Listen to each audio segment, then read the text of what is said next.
Can everybody hear me? I don't know if that's too loud, but at a great debate, critical thinking, which Brother Alton Maddox has been teaching up at City College, is crucial.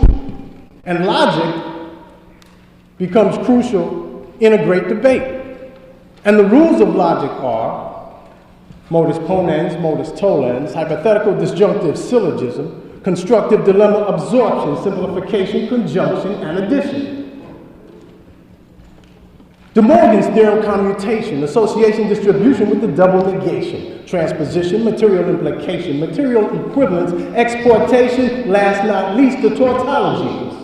And don't forget about the fallacies. Argumentum ad ignorantiam, verecundiam, complex question.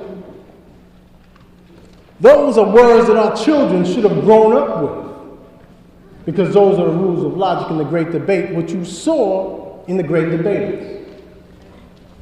Now, I applied that logic to this election. I voted for Cynthia McKinney. But I knew, you can give Cynthia a little hand, because you know she's out there. But I knew that Barack was going to win. So on that night, I was there when the tally came down.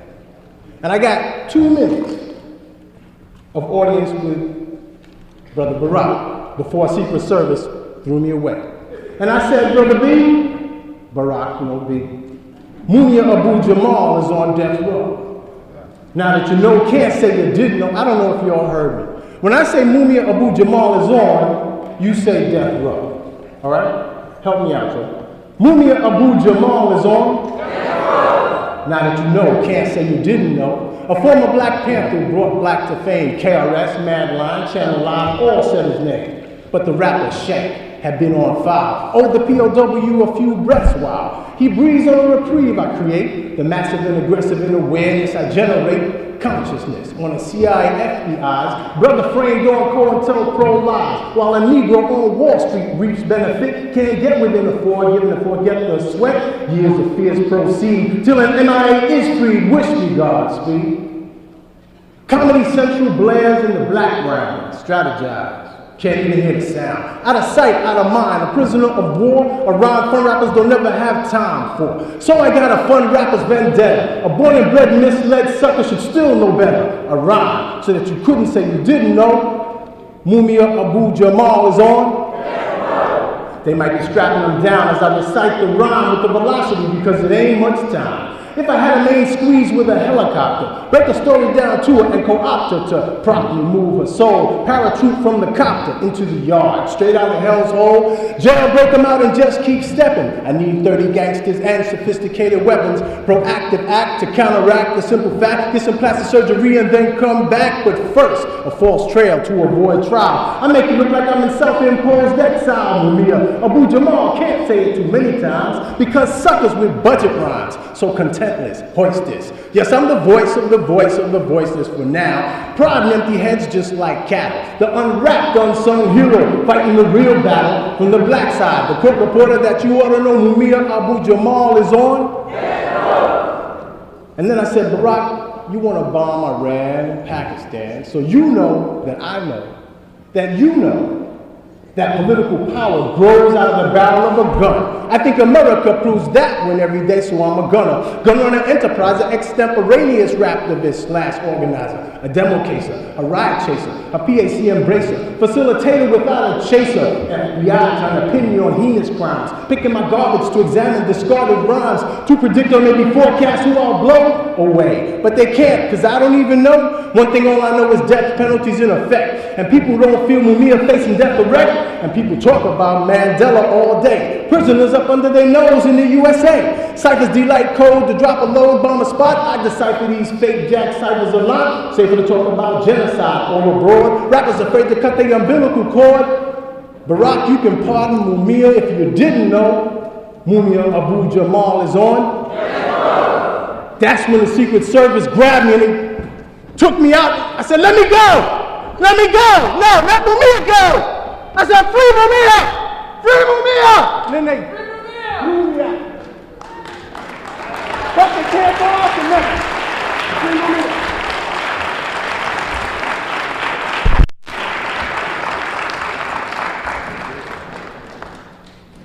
one and only Posar Pose. Okay, so we heard from the older generation. Before, when I used to introduce Posar, I'd be introducing him as the younger generation. Now he's up here with the older generation. And we're going to hear from someone in the younger generation. Please welcome to the microphone, Sister Autumn. I'm looking. Where's Autumn? Okay. Is Autumn Ashanti near? All right, please, Sister Autumn Ashanti. Don't scare.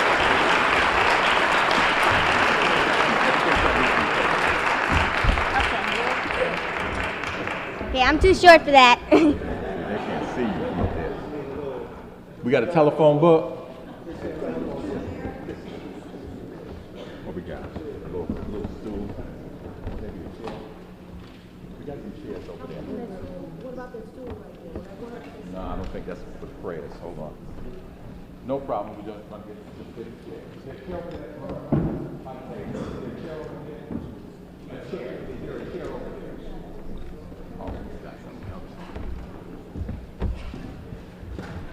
Next, come on.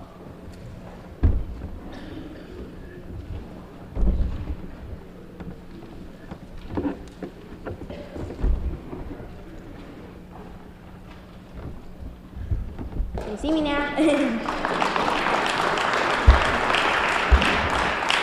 Greetings, everyone. How was everyone on this fine day? Okay. I'm sure you all remember what it's like to be short. It's also a truly honor for me to be part of the young generation in this generation, to be here at the Great Harlem Debate. This poem is called The Beginning of a Child, and I hope you all catch the message in this, what I'm trying to say. In the womb before the world began, I was a child amongst other gods and children who were, or maybe, or might have been gods. There in the dark, when we could not see each other's faces, we agreed to be born, to separate, to forget the pact that we made that we might learn the secrets of our fraternity. We agreed to know love in exchange of hate, to know life instead of being the living dead. Then, one by one, we entered this thing alone. We were ripe to seeds of possibilities, whispering. Then, one by one, we entered this thing alone. We walked on our legs after shedding our wings, and now we pass each other on well-lit streets without recognizing each other. We are gods covered by flesh, realizing the multitude of a single spirit. For it is the lips of the righteous that teaches many, but it is the fools that die for the want of wisdom. Vexation of the soul is vanity, and the destruction of the poor is their poverty. The destruction of the black family is our poverty. Therefore, you have very little time to get it right. Let the words of my mouth and the meditation of my heart penetrate and break down the walls that cover your mind, body, and soul. We are the reincarnated souls from that time, living on earth, living in peace, living within the electromagnetic vibrations of being a creator. And now we pass each other on well-lit streets without recognizing each other. I want to tell you my secret now. I want to tell you my secret now. I want you all to see what is the fellowship of the great mystery, which from the beginning of the world has been hidden in me. And I, who created all things and without controversy, I, the great mystery, is the mighty black womb. Man, I was manifest in the flesh, seen in the company of angels, preached to the Gentiles, believed on in the world, received up into glory. I want to tell you my secret now. I want to tell you my secret now. I see dead people walking amongst the living, so let there be liked. Thank you.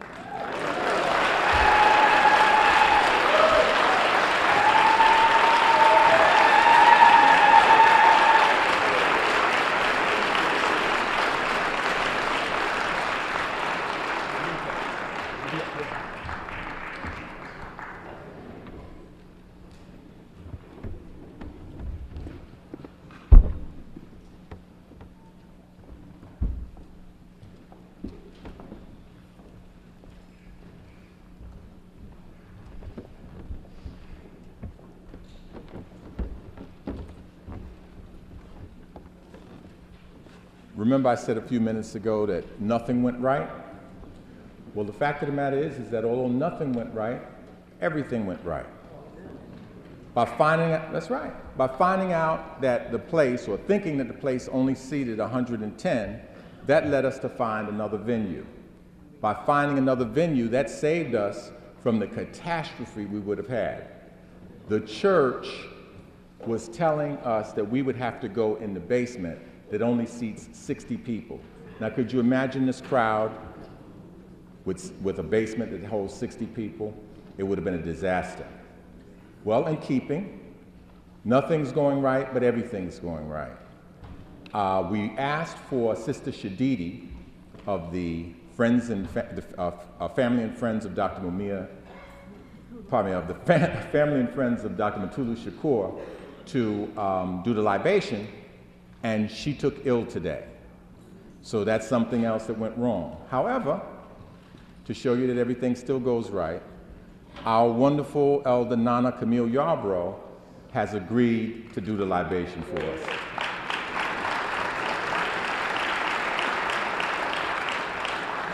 So please welcome to the microphone Nana Camille Yarbrough.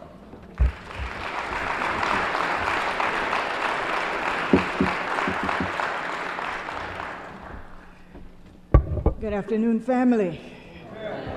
It's good to see each other, isn't it? We're still here. We're still struggling. And we're still going to win. Can I get an ashe on that? Ashe! I don't have much space here with the flowers, the plants. Mutulu Shakur worked in this community, worked for us. And now we're here to help him.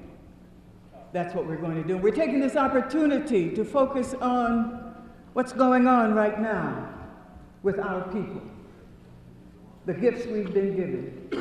And so I'm going to ask you to join with me first in this libation. First, we thank the Mighty One who goes by many names. We thank the power that made us all, that gave us our first dignity as the parents of humanity. Can I get an ashe on that? Ashe.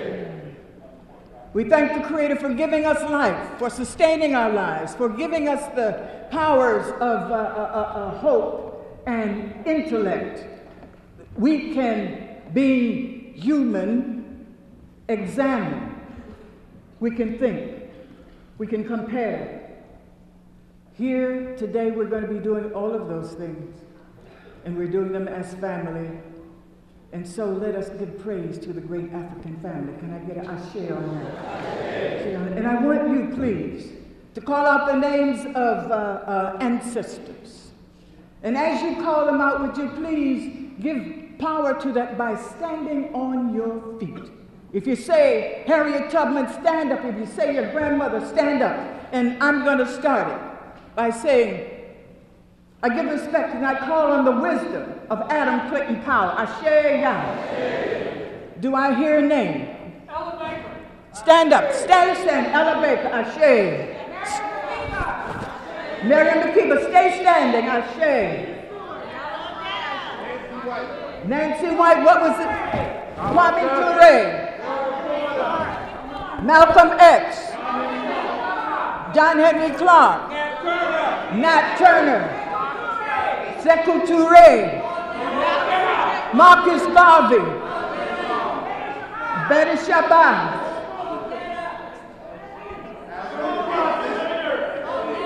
all right. Everyone, please stand to your feet to give praise to the ancestors that brought us here. Let us raise up their wisdom today. Can I get an ashe on that? Let us raise up their love for one another. Can I get an ashe on that? Let us raise up their respect for the African family. Can I get an ashe on that? And I want you now to hold hands with one another as brothers and sisters, as family. Not just hold hands, but give an African embrace. Tell one another that you love them more than you love yourself. Embrace Africans, love Africans, hold Africans. Ashe, ashe, ashe. Thank you, ancestors. Thank you for bringing us here. And may we use your wisdom today, ashe.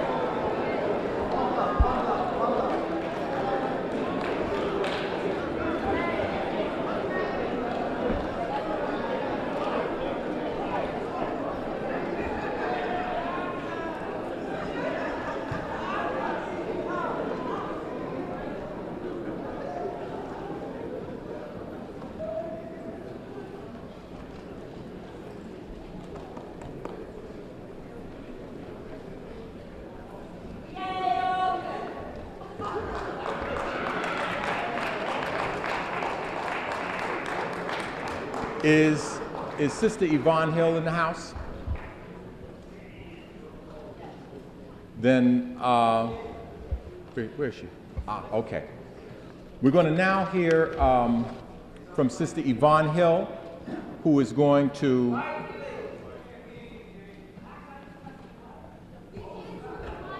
okay, I got something for the yelling out. You watch and see. A little bit later, when I go unofficial, I'm going to show you what's going to happen with the yelling out. But right now, we're going to let that go. Sister Yvonne, come on up. Come on up. We're going to have a prayer, first a Christian prayer, and a little later, Minister Kevin Muhammad, now known as Minister Yusuf Hafiz, is going to lead us in a Muslim prayer. We've had our African libation. We're going to have all forces working in our favor. Is that right? And most of us believe that it's the same force. Is that right? All right, praise is due to the Creator. Please welcome Sister Yvonne Hill, who's going to lead us in a prayer.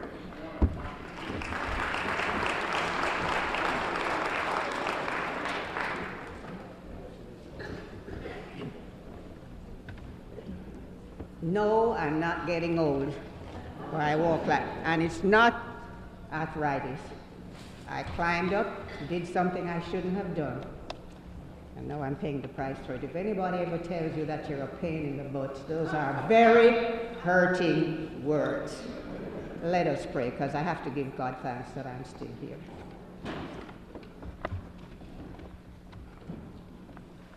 Our Father and our God, we come before you this evening to give you thanks for bringing us here together as a family, to be with each other, to celebrate what you have done in our lives, and just to talk among each other.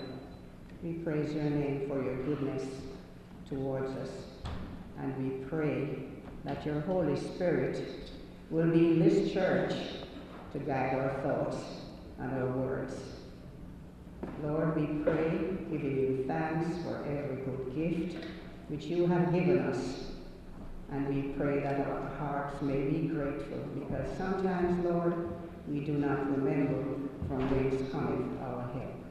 We pray that you will take us through this event, and everything that's done here may be pleasing to you. This is our prayer. In the name of the Lord Jesus Christ, I pray. Amen.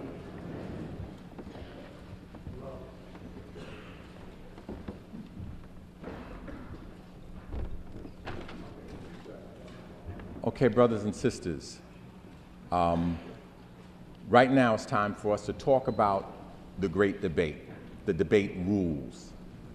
Firstly, this is not a debate in the sense of a debate like the ones you see on TV, where an announcer is interrupting the person and trying to ask them pointed questions and then trying to cut them off before they get a chance to answer. This is a discussion, a roundtable discussion, but with two differing opinions, two main differing opinions. But in truth, several of the debaters told me that they could argue either side. Brother Charles Barron told me, he said, I could just as easily argue the no as the yes, but I'm perfectly willing to argue the yes. And Brother James Turner told me I could perfectly argue the yes as well as the no, but I'm going to take the no. And Brother Solomon Goodrich, one of our elders who will be here a little later, he said, the answer is yes and no. Now, I don't know what any of them meant, but I want to find out, just as you do. Is that right? Okay, so the way we're going to do this, if we were to do things the way that these rallies usually go, we'd be here all night. That's not going to happen. We are going to have rigid 8-minute presentations. First of all, I want to know if there are any people with a watch with a second hand in the audience. And if you have one, I want you to stand up. Okay, now I really want to know if I have any people who wouldn't mind sharing their medical history with us. Is there anybody with obsessive compulsive disorder? I mean, if you can step on cracks in the street, you're not sick enough. I need somebody that, if they say to be somewhere at 12 o'clock and you come at 12:01, that they're mad. Is there anybody like that? Stand up if you like that. Uh-oh, somebody's pointing somebody else out. We got some snitches here. No, seriously, I just need 4 intelligent people who can keep time. And I'm going to sit you up front with your watch, and that way if somebody goes to sleep, the other one will catch it. But at the end of 8 minutes for these first presenters, you have to give a hunch. Now, I'm going to show you how we're going to stop a psychiatric disorder that I have and that many other people have. And that is when we get to waxing eloquent on white supremacy, you know, we don't want to stop. A minute goes like a second, you know, and 10 minutes goes like 1. So we're not against those people. We understand what happens. You get drunk, you know? You get drunk. And we don't beat up drunks. We help the drunk to get sober. Is that right? So I'm going to show you some African sign language. What does this mean? Power. Everybody knows what that means. Okay? Now I'm going to show you a couple of others. What does this mean? You martial artists, what does this mean? Respect. Respect. All right? Now, what does this mean? This is the people. See these things here, these things? These are the people. What does this mean? Black people, our people, right? So if I say this, what will you say? Our people. Respect our people. Can you help me in a chant? Respect our people. Respect our people. Respect our people. Okay, now I don't want anybody to give me that signal, so I'm going to finish right up. First, if you start to go 1 second over the time, I'm going to take a step toward the podium. 2 seconds, I'm going to take another step. And 3 seconds, I'm going to start the chant. Respect our people. Respect our people. Now, if you're really drunk, you're like in a stupor, you know, then I'm going to call code red. I can't show you code red right now because there's still 15 of our security people over at the other site. But when they all get here and I call code red, now this is a real rough thing to say. Why? Because all of these people we have today, they're doing our community a service, aren't they? Please give them a round of applause.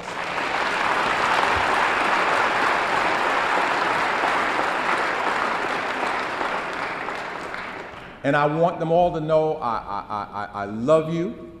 And what I said is not a threat. It is not a warning. It's just a statement of fact. That if you start to go over 8 seconds, our people are going to tell you to sit down because they want to hear from the others. If we don't, anybody goes over 8 minutes, including me, we won't hear from everybody. And we want to hear from everybody. Is that right? All right. Now, other rules, I don't think I really have to tell this audience here. I told you this place we got because the minister was so gracious. We're in someone else's house. We have to respect the rules of this house. Is that right? So, there are a couple of things that I shouldn't have to say, but I'm just going to say them. No cussing. Okay? No cussing, no even coming close to cussing. No N-word. No C-word. All right? Now that doesn't mean you can't tell the truth. If you have a good enough vocabulary, there are plenty of synonyms for the N-word. There are plenty of synonyms for the C-word. Oppressor. Supremacist. Whatever. Okay? Because you're describing just behavior. So you can tell the truth. No other rules right now, but there's one other, and that is that the brother behind me is the chairman of this event. His name is Brother Sid Wilson. He's coming up, and he's the final arbiter of all disputes. If he says this can happen or that can't happen, that's it. And we're going to all comply, is that right? Because we want our program to be a good program. It's being filmed. It's going around the country, and there are people who are predicting that this is going to turn into a madhouse. There are people who are predicting that this is going to turn into a talk fest, and it's not true. We're going to stick within strict time limits. Is that right? Okay. I just want to make sure. You know, I don't want to be saying something and I look behind me and there's nobody with me. Let him speak. Let him speak. Shut up, Dr. McIntosh. Let him speak. Okay. So, the other thing we want to accomplish is that we want to debunk some myths. There's some people who say that black people do not care about their modern day Nat Turners. There's people that say they don't care about our political prisoners and our POWs. There's people that say we don't care about the young men that have languished in jails for 20, 30 years because they took our struggle for liberation seriously like people all around the world do, like our ancestors have done through the generations.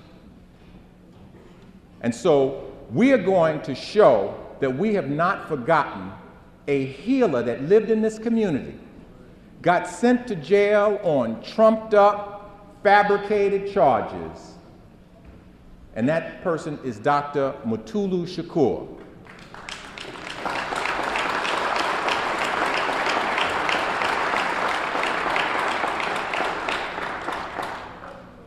They have him so that his ailing mother, who is blind, can't visit him.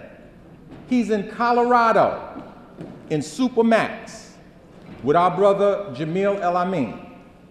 So anyway, my time is up, but I'm going to bring on some more of same. Please welcome from the family and friends of Dr. Mutulu Shakur, Brother Sid Wilson.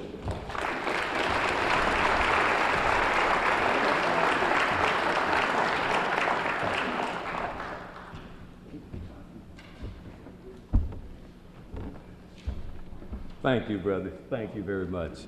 You know, working with this brother has firstly been a bittersweet experience. The sweet side of it is that this brother's prone to success. The bitter side of it is he works so hard, you get the feeling that you're loafing on the job when you work with this brother. That's what strikes me. His second gift is incredible for me, just looking around the audience. The magic of McIntosh. This brother managed somehow to get nationalists, Marxists, anarchists, professional atheists, to all come to church. I'm stunned by that talent he has. In fact, brother, my good brother, you might consider doing a workshop to preachers, how to get sinners to come to church. You have people here who swear on everything holy, they would not be caught dead in the church. Perhaps that's a figure of speech, huh? But I want to thank this brother for his second talent is this. His distinction for me is this. You know, Obama talks about change. Well, this brother's never satisfied with change. But imagine that Obama had both Warren Buffett and McIntosh, what he might have raised. He raised $600 million without him. Imagine what he might have raised had he had McIntosh and Warren Buffett. Incredible. Let's give him a big round of applause. Give the brother a big round of applause.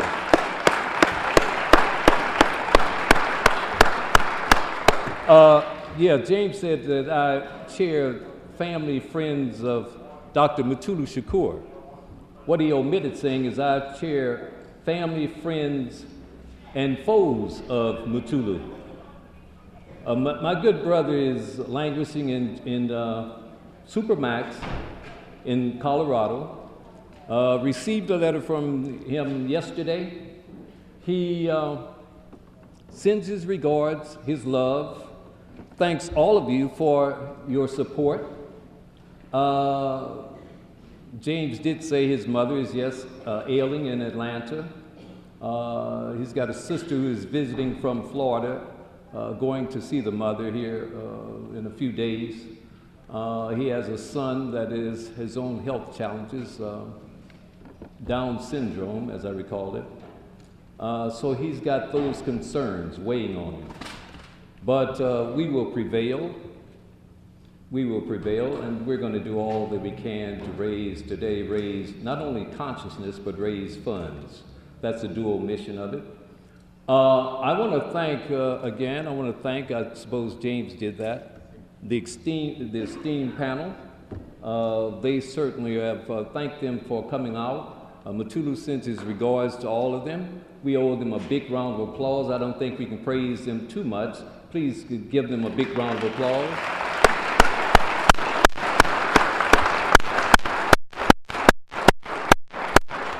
And in the house is the members of family and friends of Mutulu. Where are you? Please stand a minute. I don't see you, but I'm sure you're here somewhere. Let's give them a big round of applause also. Okay. Finally, and my boss told me I had 3 minutes to do this, to thank all of you. So if I'm short on adjectives, it's not because I want to be, but because I've got to keep my eye on the clock. You who came out here, you who came to bear witness to this important event, you who came even to eavesdrop on this important event, I want to thank you for your presence. And I want to congratulate you on the wisdom of your choice for being here. So thank you, and give yourself a big round of applause.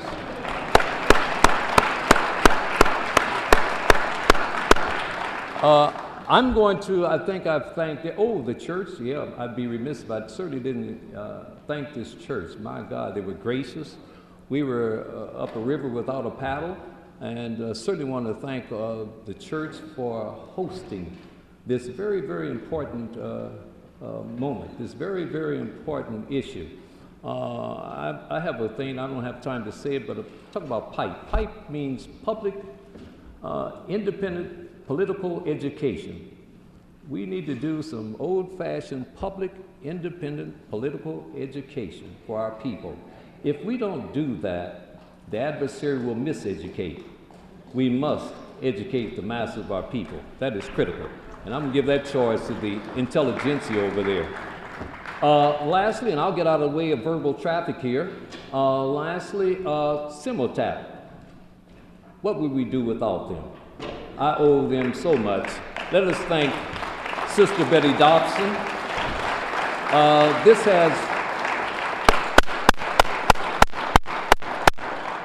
This event has all the fingerprints of Simultap all over it. We, a family and friends, could not do without them. So I want to thank them again for their support and their making this possible. Thank all of you.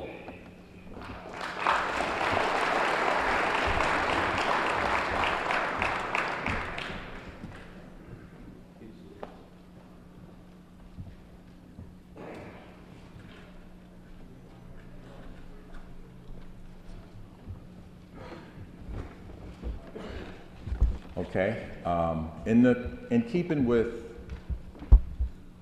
nothing goes right, but everything goes right, right? We have, I see that Dr. Jeffries was down for the first side. Oh, he's here, so okay, Dr. Jeffries is here.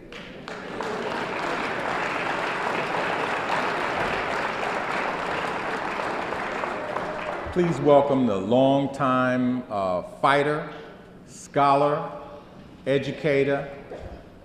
What else did you say Dr. Jeffries? No. No, really a brilliant warrior for our community. Please welcome him, Dr. Leonard Jeffries.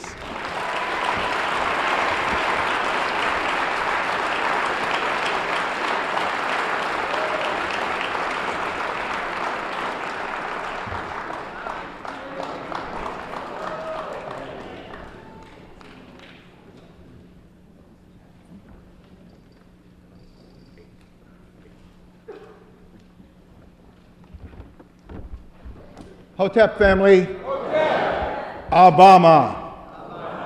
Now that's the greeting for my students now. We used to say Hotep, some say Assalamu alaikum, some say Shalom, some say what's up, but now the students are saying Obama, and their response is Obama. First of all, let me thank the ancestors for bringing me through New Jersey, across the Triborough Bridge, picking up Sister Fannie Clark, coming back over the bridge, and bringing me here today. I'm glad to see so many of you. We were going to try to fit into St. Mary's, but it seems that the Catholic formula is not large enough for African peoples, so we had to go with the Protestant formula. And so here we are in Salem Methodist. Now, I'm glad I'm here, because during the struggle in 1969, when the students took over City College and made the demands to open up the universities, we, to support the students, brought our classes down into the community, and I taught my classes at Salem Methodist Church. So this church is very special for me. The United Salem Methodist Church is very special. Let's give the church an acknowledgement, a round of applause. And of course, we've already thanked the family of Dr. Shakur and Simultap and others who organized this great event. It's important for us to have a systems analysis. It's important for us to understand and appreciate history, its content and its context. These are historical moments. They may be difficult moments because there's always a negative and a positive to life. They will definitely be significant for African peoples. And so I'm speaking on behalf of those who say that the advent of Barack Hussein Obama, and more importantly, his fabulous African wife, Michelle, will usher in a new era of consciousness. We can't expect the brother to change a system of devastation, domination, destruction, and death, but we can expect this family to be a significant factor in the rebuilding of this economy, this political structure, and all that has collapsed around it. What I'm trying to say, brothers and sisters, he's not going to be a Messiah. He's not going to change this system, but at least he will be in a position so the worst manifestations of the system can be neutralized and that we can try to carry out the programs of African renewal that is in our hearts and in our mind. I'm not expecting Barack Hussein Obama, the president-elect, to be the president, to carry out a Pan-African agenda. That's my responsibility. I'm not expecting him to carry out a reparations agenda. That's Viola Plummer's agenda. I'm not expecting him to carry out a black power agenda politically. That's our brother Barron and his queen to carry out. I'm not expecting him to reform the prison system. That's those of you who have been reforming the prison system. Now you go even further and even harder and press the brother with what you know. You've got to get yourself ready for this change that has occurred. You cannot let sentimental feelings, ideological feelings, misunderstandings, personal situations prevent you from seeing history. The editor of Der Spiegel was on WBAI 2 days ago. And the editor of Der Spiegel, the leading German magazine, will have Barack Obama on their cover as the man of the year. But more importantly, they did a canvassing of the German people. They did a canvassing of the German people. And the German people that they canvassed, 70% of them said they would want Barack Obama as the president of Germany. More importantly, he did a canvassing of the intellectual leaders, the political leaders, the bankers, the movers and shakers of Germany, and 88% of them polled said they would want Barack Obama as the president of Germany. Not of America, of Germany. We have to understand what time it is, brother. Life is change, transformation, and rebirth, resurrection, and restoration. No matter what Obama does in office, life is going to change, it's going to be transformed, and there's going to rebirth. We need to have Mumia Abdul-Jabbar celebrate the fact, even if we can't get him off of death row, and even if he goes to his rewards, he's got to celebrate the fact that he was here. He was here at the moment that the capitalist system collapsed. He was here when Wall Street was finished. He was here. And he can go to his reward understanding that he stood for that challenge. We have to understand what has happened, brothers and sisters. The system that we know as capitalism no longer exists. We have a chance to put in place an African system. Wall Street, as we know it, no longer exists. We have a chance to put in African Street. And I'm sure we're on 7th Avenue, which is Adam Clayton Powell Boulevard. And Adam Clayton Powell is telling Barack Obama, what's in your hand, black man? What's next to you, black man? You got a black woman, you got black children. You got to do the right thing, black man. A few blocks over, you got Malcolm X Boulevard, El-Haj Malik El-Shabazz. And I'm sure Malcolm X is saying, by any means necessary, black man, make the necessary changes. And on the other side, you got Frederick Douglass Boulevard. If there is no struggle, there is no progress. The images, who controls the images controls the self-esteem, the self-respect, and the self-development. Images we've been fed and continue to be fed. 50 Cent, the power of 50. Images we've been fed. African women who've deformed themselves to fit the white mold. Ebony with Tyra on. The Tyra way. We're not going to deal with 50 Cent. You have a black man and a black woman in the most powerful position in the world. We're going to deal with an African percent. We're not going to deal with Tyra's way. We're going to deal with the Pan-African way, as Dr. Clark said it. Pan-Africanism of Paris, reparations now. Thank you, brothers and sisters.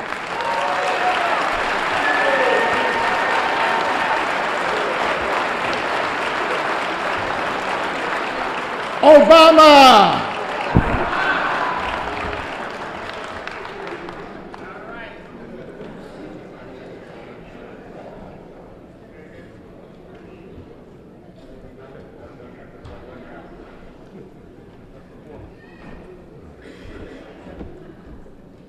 It looks like my watch stopped because that was only 7 minutes. Let's have a round of applause for Dr. Leonard Jeffries. When you know as much as that, brother, and you can put it in 7 minutes, I mean, okay. All right, now, I want to put a lie to the idea that we have some opposition here. All of these people are doing us a service by helping us to raise funds for our POW. Is that right? For Dr. Mutulu Shakur. Our next presenter, she and I have our disagreements on this issue. However, she is my sister. And when I say she's my sister, I mean her daughter calls me Uncle James. And I mean, my daughter calls her Mama Marimba. And any position she takes, I have to listen to. And I advise my community to listen also. That's right. In fact, I have said many times in the past, I believe this sister has written possibly the most important book of the last century, of the 20th century. A book called Yoruba. She's very modest. She's starting to get uncomfortable because I'm talking about her, but she's all that I say and more. Please welcome to the microphone cultural scientist, former head of the Black Sequence at Hunter College, Dr. Marimba Ani.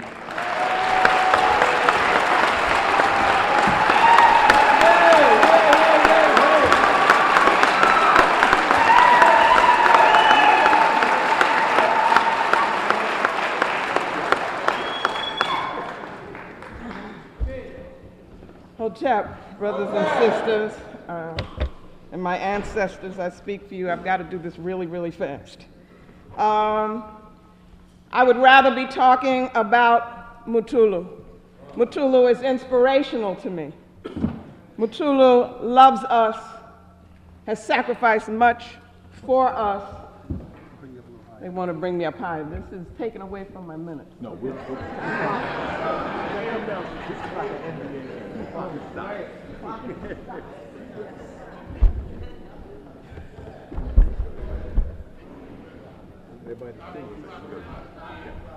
This is like an NBA game. We're going to reset the clock now. We reset the clock.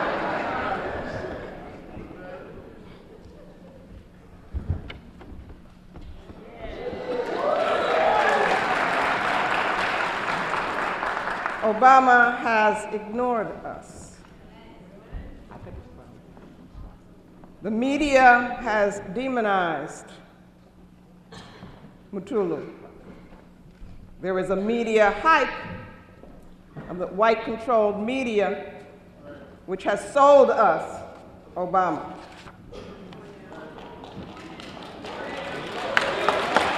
I think what we are suffering from is ideological confusion at the moment. That is, that we're not clear, we're not thinking clearly, and that we need a context within which to answer the question, is something good or bad? We assume that we have the same goals, but we never say what they are. It's time for us to think and articulate and establish our goals as Black nationalists and Pan-Africanists. We need vision, we need clarity. Otherwise, we can't answer the question, is it good for African people? Once we agree, then we can have a frame of reference and some ideological grounding. Well, let me just give some definitions or give my view of this. Nationalist goal is self-determination in the spirit of Delaney, Garvey, Malcolm, Amos. It is Pan-African commitment, that is the unity of African people worldwide and one Africa on the continent as a basis for African strength. So we are about building a Pan-African world order based on the principles of Ma'at, not in imitation of a European order. Ma'at as justice and truth. We need a nation concept, as Dr. Clark told us.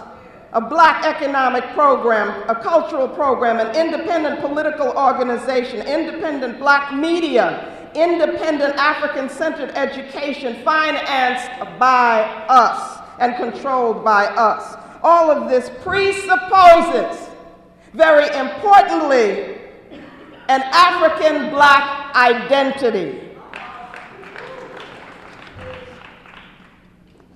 Now, if we're not just paying lip service to what I've just said, if we really mean this, then there are some implications for this recent election. I want to touch on just a couple. One, the question of identity. Without clarity on this issue, there is no nationalist movement. There is no Pan-African movement. There's no reason for us to be here as a community. Without racial cultural identity, which works for us as a people and gives us power, then there is no reason for us to be here. That's the basis for our struggle. But what confusion about identity does is it works for integrationists. It works for assimilationists. It works for Marxists. Obama has said that he is biracial. He has said that he is a mutt. If we accept this, then we disappear as a political entity. No Black America? What does that do? To 4 decades of ideological growth, development, and struggle is demolished in one act. I want you to remember a series of articles in Newsweek and Time talking about the browning of America, talking about what color is black. There are recent things on the net now talking about Obama not being the first black president, being the first something else president, because is he black or not? Read it. We must read what is being said. We must think, and we have to think about the political consequences of that. A candidate, that takes away from my minutes, by the way. I get some more time, okay? A candidate who is said to be a first black, but who does not identify as black and tells us that we are no longer black we are existing in a reality that is beyond black and white, beyond race, that there's no more racism. This person does not represent us. And so in his winning, we voted ourselves out of existence, if we accept that. Another point is that we can no longer believe in fantasy. That is a reality that doesn't exist. We cannot use a good person approach. It's not about that. It's not about a person. We've been told by Dr. Jeffries that we're supposed to be looking at systems and analyzing how systems work. We're talking about the electoral system, the political system that works on the basis of group interests, the interactions of groups. That's what that's about. And it is about power. And it is about who finances. It is about where you get your support from in terms of your financing. That is what the system is about. It is, by definition, an unprincipled system, because you are supposed to compromise on principle in order to get what you think is power. That's what the system is about, not whether a person is good or not. Okay, I got 2 minutes.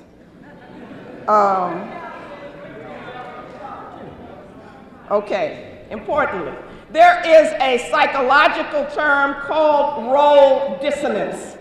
Role, R-O-L-E, dissonance.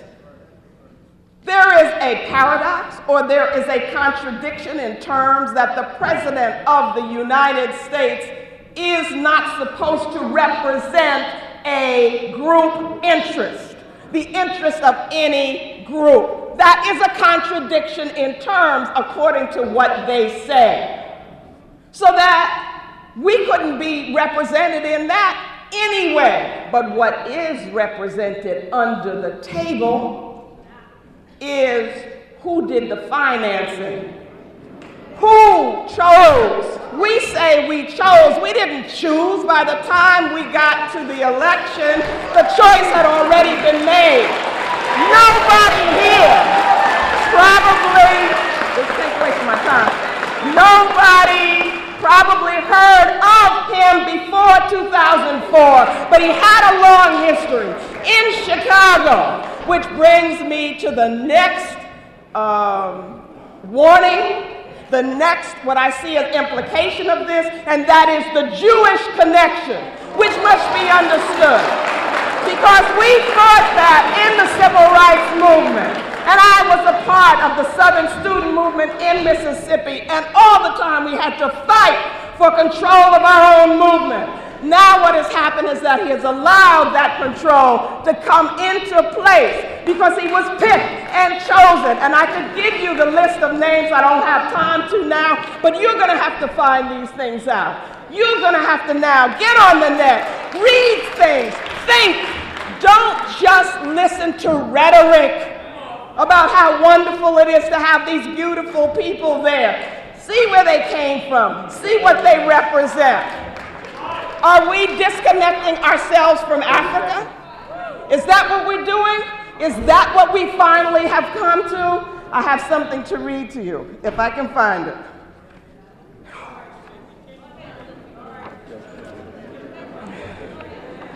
This is, let me find this. Here it is. Evidently, a letter was written from, or request came from Kenya to Obama.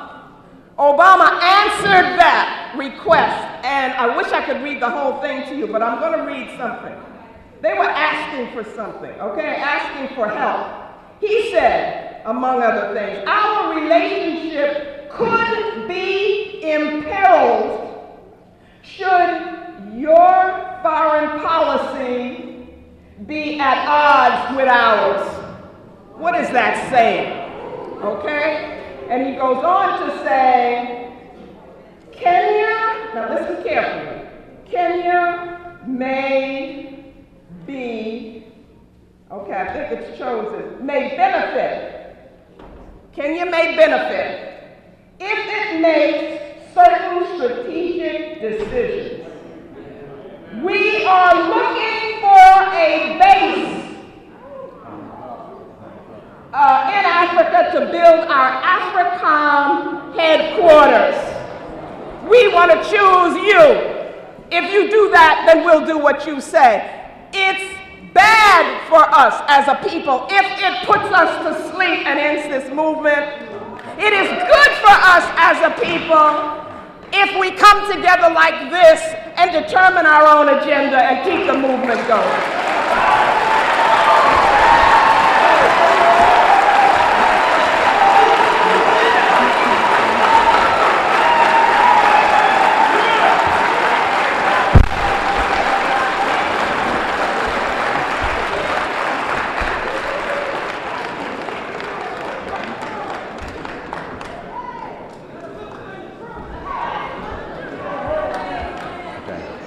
Can I ask for quiet in the audience? Can I ask for quiet in the audience? Listen, I'm not surprised that Marimba got the applause that she did. I told you what I thought of her before we started. No, it's not just because she's right. Everybody up here is brilliant, and everybody up here is going to give you information and perspective. Everybody up here is going to give our community valuable information.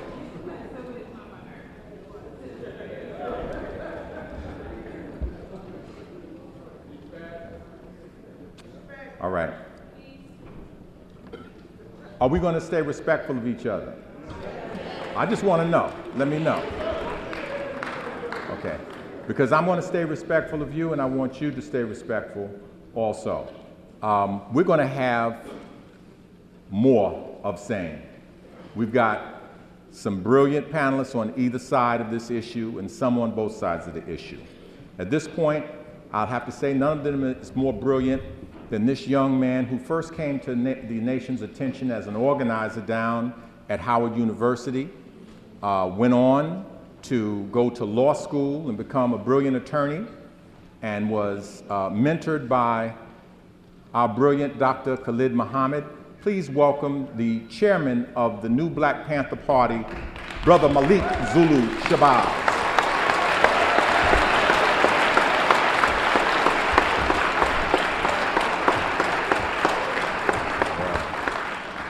Black power. Black power. Black power. Black power. Black power. Giving honor to God, I bear witness that regardless to land, label, or language, that there is but one God. And I bear witness to the boldest, bald-headed black man I have ever met, my guide and my teacher, Minister Khalid Abdul Muhammad.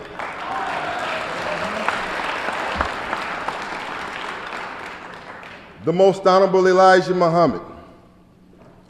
He teaches us that the rule of the Caucasian white man's time to rule has come to an end.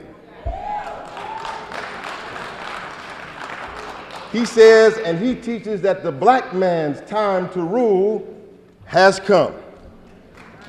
When you see the corruption that is overwhelming in America, when you see the stock market falling and the fall of America at your doorstep, and you see a black man take power here, know that God's hand is on what we're dealing with right now. The Bible says, as it was in the beginning, so shall it be in the end.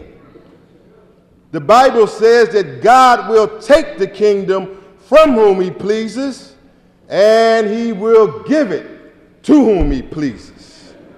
White people have looked down their nose at the black man for the last 400 years.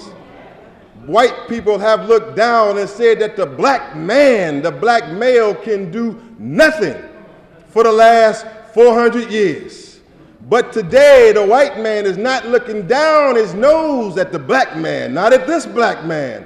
Barack Obama, the white man, got to look up at the black man today. The people need health care. They need jobs. They need education. They need leadership. You mean you'd have this funny-looking devil, you'd rather have this funny-looking devil John McCain rather than Barack Obama? Then you must be insane.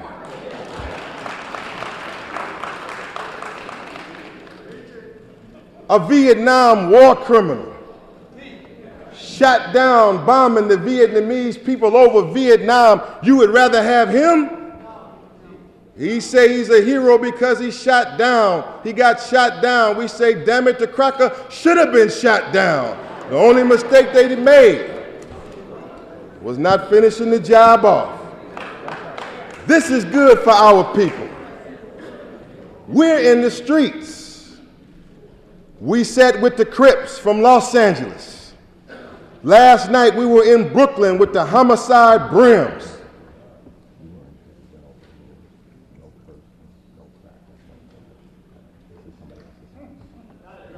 Okay.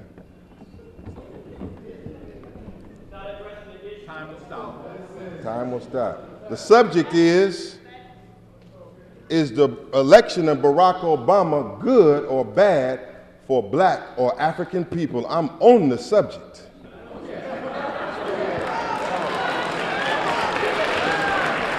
Gotta stay on the subject.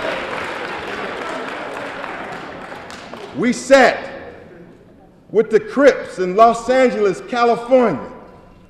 Men who from generations have shot down and killed other young black men on a daily basis, causing much trauma amongst our people. Not what you're saying, not what the elite scholars are saying, but the Crips said that now, because what we're seeing our brother Barack Obama doing, we want to put the guns down and we want to do something productive for our people. Damn it, this is good for our people. We sat with the homicide brims, the Bloods, in Brooklyn just last night. And the Bloods in Brooklyn, a brother said, I was sitting in jail on election night. I had given up hope on election night for my life, but when I saw Barack Obama doing what he was doing, I said, I'm going to come out of jail and I'm not going to give up and I'm not going to go back to death, but I'm going to live a better life. This is good for our people. We work with youth who have been released from detention centers in Washington, D.C. We couldn't get them to read Malcolm X. We kept talking to them about Malcolm, about Farrakhan, about Garvey. They didn't want to hear that. But just recently we sat with them and they said, because of Barack Obama, Because of Barack Obama, now I want to change my life, and I want that Malcolm X book you was telling me about right now. If the black youth who came out in droves on election day, and if the black youth who are filled with hope right now over the potential of Barack Obama, how arrogant could we be to deny the hope of black youth and the poor rider on the hope of black youth? No, brothers and sisters, this is good for our people if we're wise enough to see the good. This is good for the black family. 70% of black households headed by single mothers, the black family in crisis. Barack Obama is a good father. He is a good husband. He is a good example that we in the black nation can finally build strong families. And the people are saying, the brothers are saying, I want to marry my wife. I want to raise my babies and build a strong family like Obama. This is good for the black family. We just came back from Tennessee, where the skinheads, the white supremacists, the racists, said that they were going to assassinate 102 black school children. They've been arrested. They said they would kill 88 and behead the other 14, and then they were going to kill Obama. Look, if the white supremacists of this nation are so upset that some of them are ready to commit suicide, if the white racists now who have looked down on us for so long got to stand and be tortured by a black man as their leader over their nation, I say to you, this is good. This is good for our people. The black women, our queens, our goddesses, have been consistently called bitches, whores, sluts. Oh, I'm sorry, Dr. Mack. I didn't know the rules. Have been called whores, sluts, and freaks. And we get.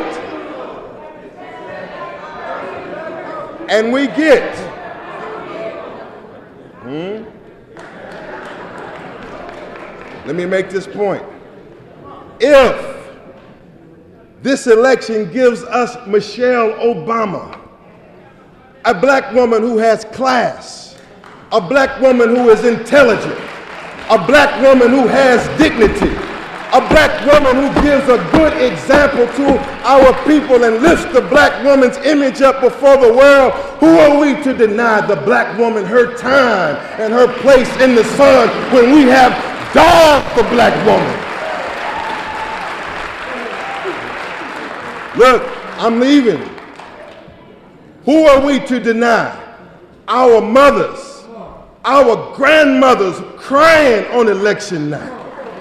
Grandmother from my grandmother from Mississippi who fought in the civil rights movement, faced Jim Crow, faced white supremacy and arrogance, and they're crying saying that this is the greatest moment they have felt in their life. Who are we to disrespect the elders in their moment of glory and pour cold waters on the elders? I say, heck no. This is good for our people.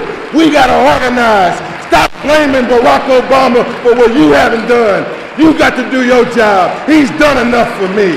Thank you for listening. Black power. Black power. Black power.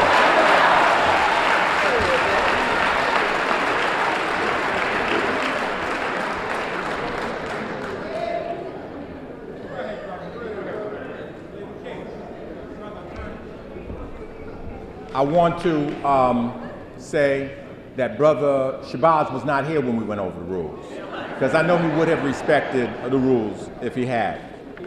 But when he decided to do a little joke, I just figured we'd just let him see what we had. And y'all did. Give yourselves a round of applause. Now I have an applause meter back there, and it's telling me that both sides are getting equal applause so far. Let's bring a young man that has made a lot of people vote that never voted before. because they never believed that there was anybody. They were too young to see Adam Clayton Powell, so they never knew what it was to have somebody who actually represented his community until this brother came along. Now that's a hint. Who am I talking about? That's right. Our next speaker is the brilliant and the committed and the brave Councilman Charles Barron.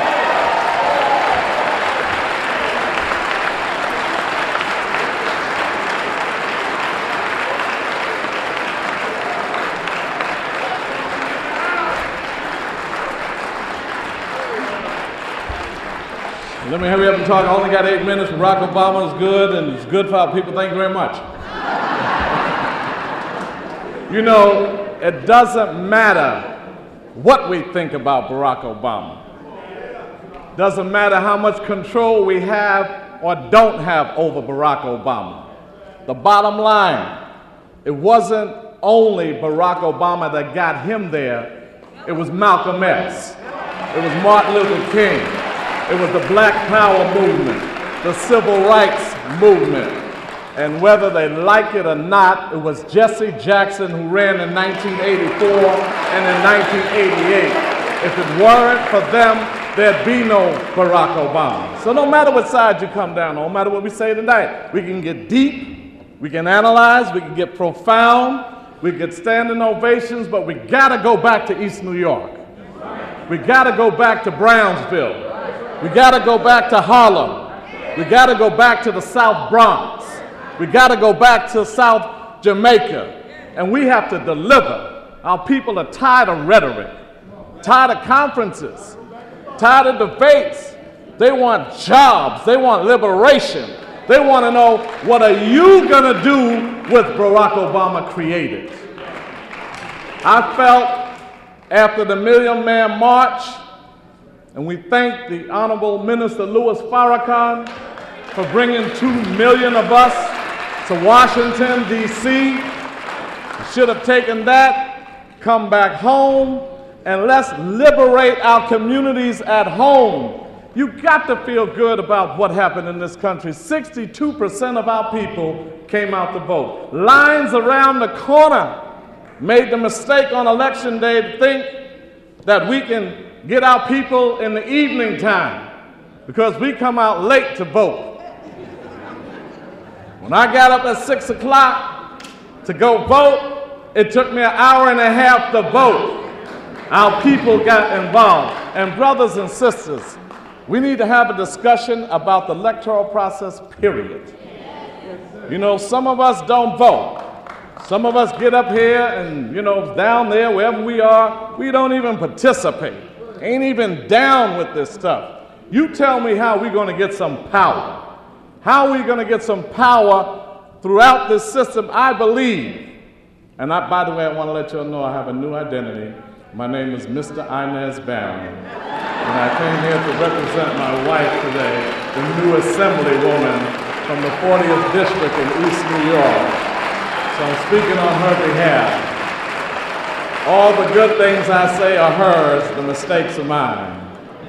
But she had some other business she had to take care of. But what we did with the Barack Obama excitement, we organized East New York. We got our people to say, we need to take over. We're going to liberate East New York. Y'all watch. East New York is going to be a liberation zone. We got the city council. We got the assembly seat. Now we're going to get the congressional seat next. And we're going to liberate East New York. So when you come to East New York, you're going to see parks renovated. You're going to see sidewalks smooth. You're going to see schools that work. You're going to see police in check. You're going to come to East New York and see youth programs. That's the only thing that matters, because it doesn't matter what he does in the White House. Right now, he ain't even inaugurated yet. He's not in. The only thing that happened, and it had to be a good thing, we changed occupants. Bush is gone and the Obamas are in. That's what happened up to date. And he's picking people. And let's be real. He has to answer to Nancy Pelosi and those who are heading up the House, and to Harry Reid, who's heading up the Senate. And he's given us a wink. McIntosh told me, you know, brothers winking at us from time to time. They didn't want him to even mention that he was black. I hope that he plays James Brown's record when they get to the inauguration. Say it loud, I'm black and I'm proud, because he's in now. But I always look for a little wink from Barack Obama from time to time. He set up an urban policy institute. That's a wink. You can't say a black policy, I say urban. I look for a wink. Sometimes when he got in one of the press conferences and he's appointed Hillary, I wouldn't appoint her to nothing. But he had to do what he had to do. As a matter of fact, a lot of black leaders that are dancing about Barack Obama supported Hillary Clinton and was hoping that she won. And a lot of black people was with Hillary Clinton. And if it wasn't for those who thought better, who knew better, and you know, our people, as deep as we are, they voted for him because he was black. And they were proud of that. That's why they voted for him. We can get into the issues. The December 12th movement is doing a great thing. They're taking that single-payer health care issue to the transition team to try to get that on the agenda. Some of us will be organizing in our communities. I say it's a good thing. White men have too much power. 43 presidents and 43 of them were white men. It's good for the change. And the only thing that happened was he got in. It's on us now to take it to another level. And let's take over East New York and Brownsville and Harlem and say to our people that black power is back. Black is back, even if it ain't you or who you wanted. The black man in the State House, there's a black man in the White House, and if we get a black man in Mayor, Bloomberg has got to go. Let's use that movement to get rid of Bloomberg and the Council 29 with him. Thank you.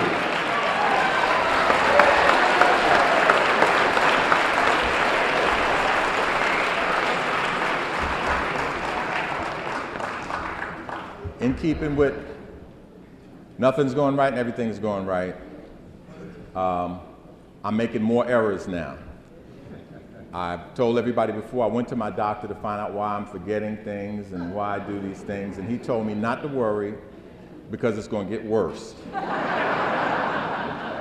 He said, and then it's going to stop. He says, as long as it hasn't stopped, I'm ahead of the game, and that's how I feel. I accidentally called 2 yes people up. Now what happened is that Brother Sid, who is firmly in the no section, he turned to me, he said, that's because it takes 2 of them to equal 1 of us.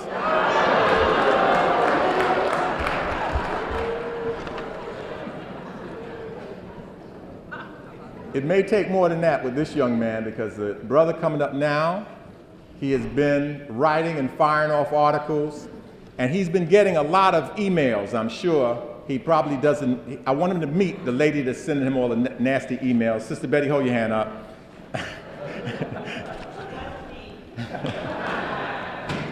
But our next speaker is an editor at the Black Agenda Report.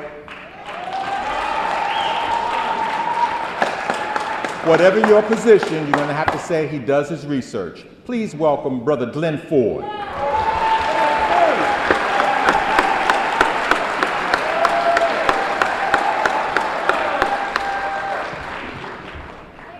Good afternoon. You see, my remarks are prepared. I think being prepared is the most important way to show respect. I've been waiting a very long time for this kind of meeting to occur. Ever since Barack Obama became the candidate for president, many of his unquestioning supporters have labeled critics like me as being conscious or unconscious allies, first of Hillary Clinton and then of John McCain. It's a very uncomfortable position to be in. And as a result of those labels, Obama has been left free to gravitate as far to the right as he has felt convenient. And he has taken advantage, every advantage of that freedom to move to the right. What we have wound up with is a president-elect whose cabinet to date is mostly a Clinton cabinet and worse than a Clinton cabinet. Obama's military portfolio is in the hands of a Reagan, Bush 1, Bush 2 warmongering criminal. His name is Robert Gates, and his crimes go all the way back to Iran-Contra and the mining of the harbors of Nicaragua, way back to the 1980s. Obama's economic mechanisms will be in the hands of the very same robber baron bankers who set the stage for the current catastrophic meltdown back during Bill Clinton's presidency and in George Bush's presidency.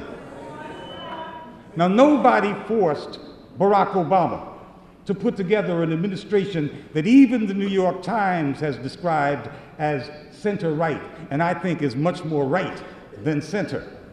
Nobody forced Barack Obama to break into a sprint to endorse George Bush's bailout of the bankers. Nobody forced him to do that. Nobody forced Barack Obama to browbeat the Congressional Black Caucus into endorsing that same bailout the second time around. Nobody forced Barack Obama to elevate Susan Rice, a fanatical advocate of so-called humanitarian military intervention, as UN ambassador. And she is a woman who wholeheartedly supports George Bush's war against Somalia,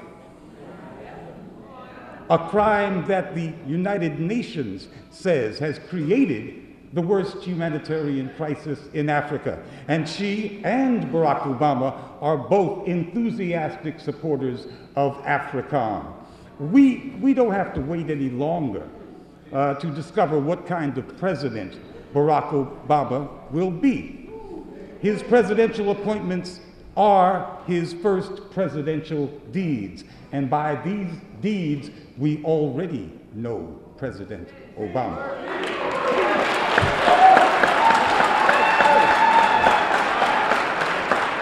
Barack Obama chose of his own free will to put his face at the head of an administration whose most powerful portfolios, those of war and the economy, in the hands of the worst thieves and warmongers that were available. Secretary of State designate Hillary Clinton looks like a comparative moderate compared to the most important portfolios in Barack Obama's cabinet. I maintain that this outcome was inevitable. This creation of a center-right government in the making was inevitable ever since black progressives failed to challenge Obama on any important political point during the primaries or before the primaries when it really would have made a difference. This blind faith, unquestioning Obamaism, is an abdication of all leadership responsibility.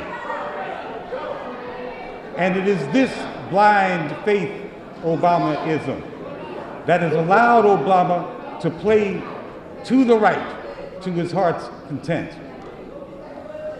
Barack Obama didn't face any organized black opposition to his call for an expanded military, his call for 100,000 additional soldiers and Marines, as if that would not inevitably lead to more wars and more suffering, and inevitably to a reduction in resources for human needs. If you all remember, back when the subprime meltdown's effects were being felt in earnest, it was Barack Obama who refused to endorse a moratorium on foreclosures or a freeze on interest rates. He took a position to the right of Hillary Clinton and Edwards, but he didn't pay any penalty for taking that position because there was no organized black criticism. Meanwhile, those of us who warned that Obama was constantly drifting towards the right were labeled as traitors to the race. The Obamites demanded that everyone withhold judgment until after the election. And of course, by that time, it would be too late. And in fact, it has been too late for a very long time. The more judgment we withheld, the further to the right he became. But I'm not really angry at Barack Obama, because I recognize him as just another cynical center-right politician who's going to do whatever he can get away with. The people that I'm upset about are the people who let him get away with it for the last 2 years. People who amazingly see their job as protecting him. And that is really an amazing proposition, protecting Barack Obama. Barack Obama is president-elect of the United States. He has power. He is in bed with billionaire bankers and with war criminals, and people want to protect him when in fact we need protection from him.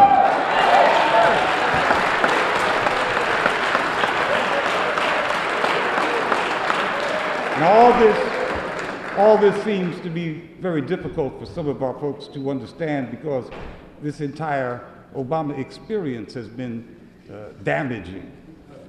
30 seconds. It's one thing to get carried away on the strength of pent-up aspirations over 100 years. It's another thing to willfully ignore reality. Dr. Smith passed along to me a speech by Amiri Baraka, which seems to explain from his touchstone how Barack Obama actually operates. What is the rationale here? And Amiri explains that Rahm Emanuel is a very good choice, a brilliant choice for Barack Obama and by extension for black folks as a whole, because what he does is keep the real dangerous Zionists at bay, kind of like garlic. See? There's worse Zionists out there, and so he needs Rahm Emanuel. And I suppose that means that there are worse warmongers than Robert Gates, so he needs Robert Gates. And there are worse economic criminals than Robert Rubin and his boys at Treasury, so we need that. And by extension, Barack Obama can go ahead and recruit all of the worst in order to keep at bay the even worser worst. If that is the kind of reasoning that we have adopted, then we have truly been damaged by this Obama phenomenon, and we have a great deal to talk about while there is still time. Thank you. Thank you.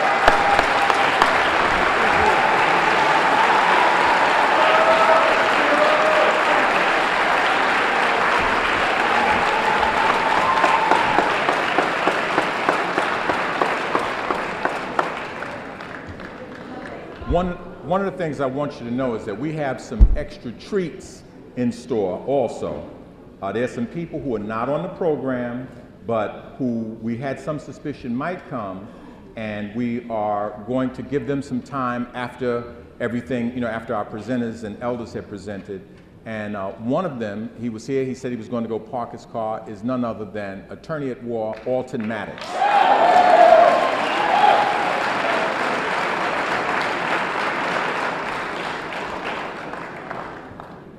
Another is a brother who has taken care of a lot of spiritual matters for my organization, CMOTAP, on a number of occasions, very close, and that's none other than the minister of Mosque number 7, Minister Yusuf Hafiz.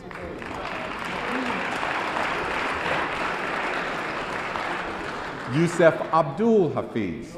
Now Abdul Hafiz, man, do I have it messed up. Abdul Hafiz Muhammad, formerly Minister Kevin Muhammad.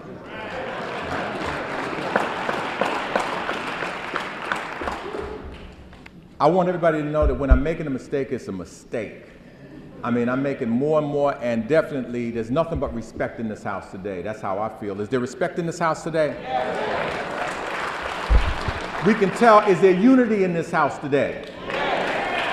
How many people are in here belong to CEMOTAP? Let me hear you say something. All right. How many people belong to UAM? Let me hear you say something.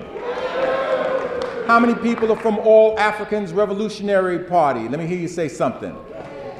How many people in here are from the Young Republicans?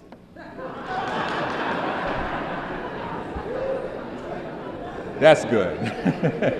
That's good. We told security to keep them out. All right, now I got to answer for Brother Sid, who told me that he said you need two people for Brother Ford. I don't know how many you need for this young firebrand.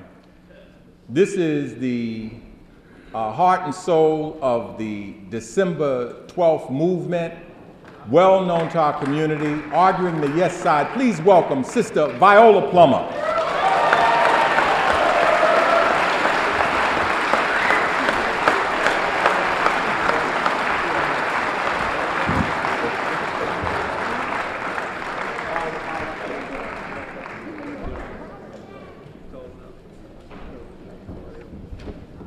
I'm glad they got an erase on these tapes and whatnot, you know, if this is going around. Actually, we had planned to have two no's in the same way that we had two yeses. This brother is one of the architects of the curriculum of inclusion, a longtime educator and activist on behalf of Black youth. Please welcome Dr. Donald Smith.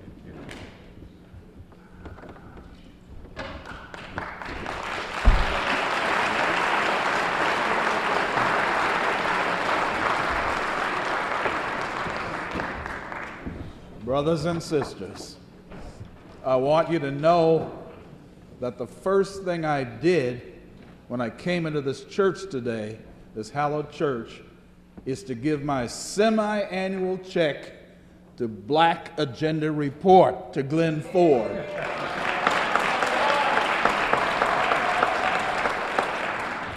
If you're not reading Black Agenda Report, you're missing the most important political analysis about our people.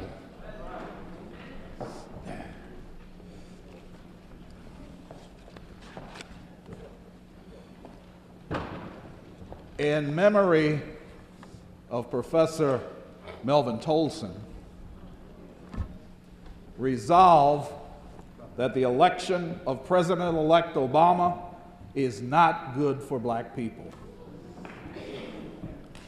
President-elect Obama is a man of many talents. He is brilliant, with critical thinking skills, an amazing orator, able to inspire and bring hope to millions in the United States and abroad. And he plays ball. He was vastly superior to his opposition, and I voted for him. However, I am not convinced that his election is good for Black people.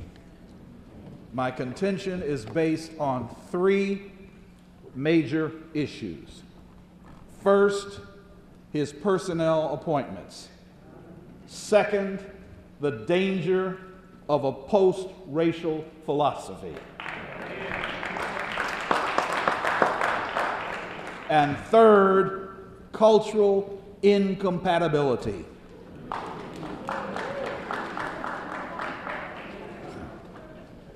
Rahm Emanuel, White House Chief of Staff, has been a strong opponent of African liberation. He is closely allied to Zionist movements.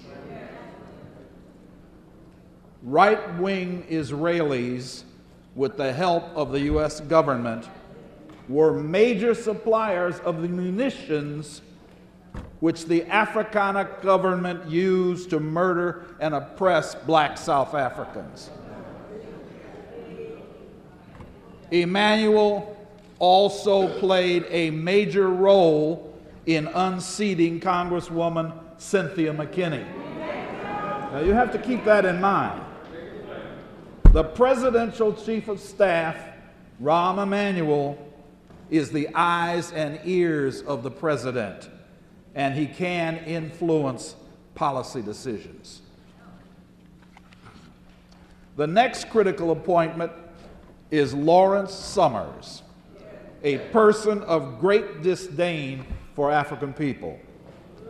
Summers, the disgraced president of Harvard, is the new director of the Economic Advisory Committee, which, by the way, does not require appointment by the Senate.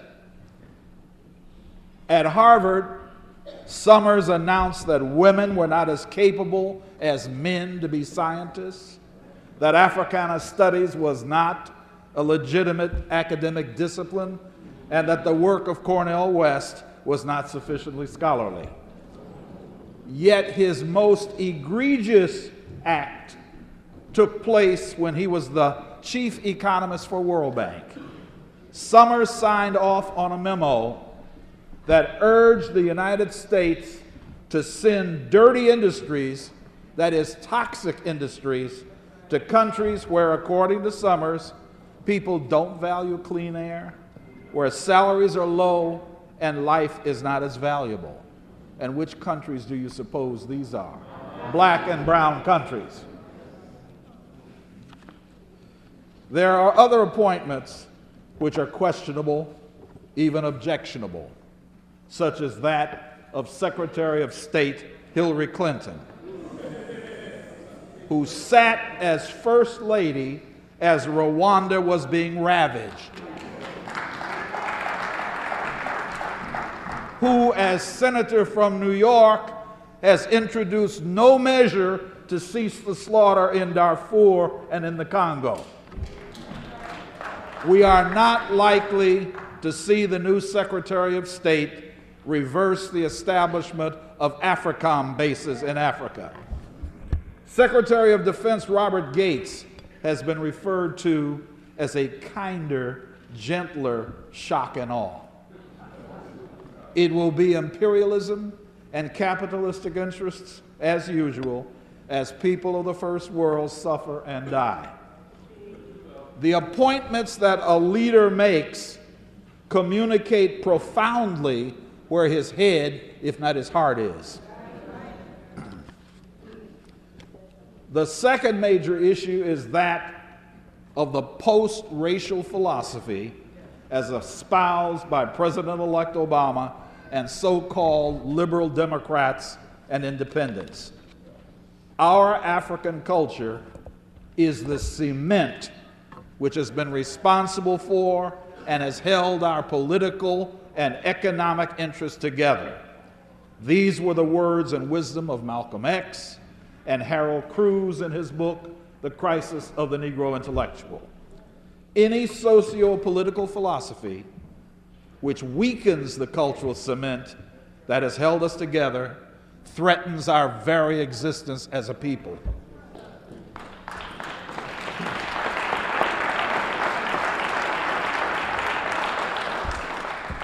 The Voting Rights Act of 1965 made it possible for black people to elect local and national politicians of African ancestry. It is black solidarity that turned many states from red to blue that enabled Senator Obama to become President-elect Obama. For Mr. Obama to continue to attempt to convince black people not to think about race is a deadly mistake. It is black solidarity and the black vote that has given us the strength to affect our lives positively. As Mahalia Jackson sang, it is how we got over. Cultural incompatibility. Mr. Obama, the prophet of the Joshua generation, has read our history and learned what the white institutions have taught him. But he does not know our history. He does not feel our pain. It is not in his genes. Worse, in order to assure oppressors in America and throughout the world that he can be trusted to protect their preferential unearned privileges, the president-elect generally ignores or deprecates the great liberators of African people. On the night of his election, Mr. Obama disrespected Dr. Martin Luther King Jr. by referring to him simply as the Atlanta preacher. Speaking at the funeral of the queen of the civil rights movement, Rosa Parks, President-elect Obama showed no feeling. How could he not have been moved? When he first became a senator, addressing the Washington Press Club, Mr. Obama declared that his hero was Franklin Delano Roosevelt. Surely a professor of law at the University of Chicago would have been aware that Roosevelt cared nothing for black people, turned his back on the lynchings pervasive in the South, and made no provision for black land in his land policy. Time is all the way up. All the way up. Done.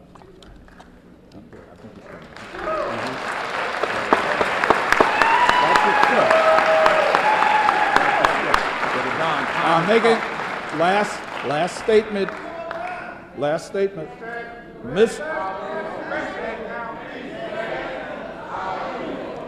Okay. I am. All right, respect me for one last statement.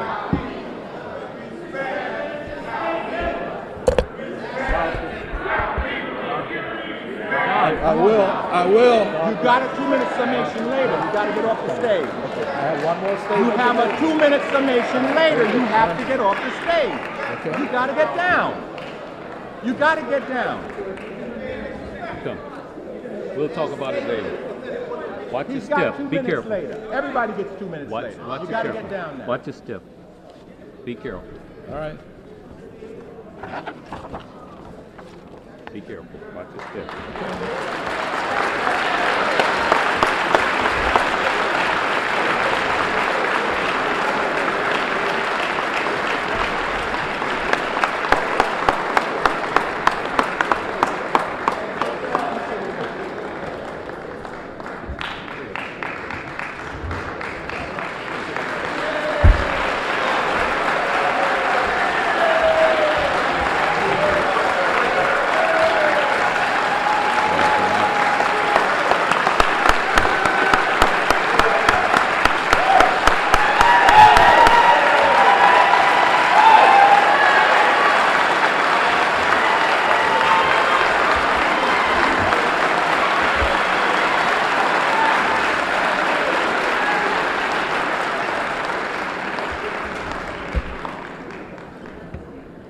I know in my heart that none of these people we have disrespect our people. These are people with a long history of working on our behalf. It's just that this is a passionate issue for everybody, but we got to share this time. So without any further delay, let me say the same thing I said about this young sister before. A strong, brave, courageous, committed African warrior queen, Sister Viola Plummer.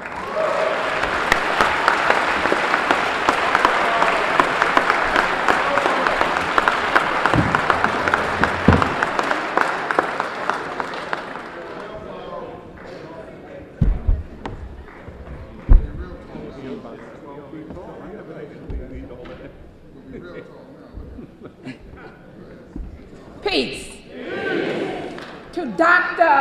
Mutulu Shakur, the advent of Barack Obama produced all of you here in this audience. So let us start with that. That if there was not a Barack Obama nominated and president-elect, you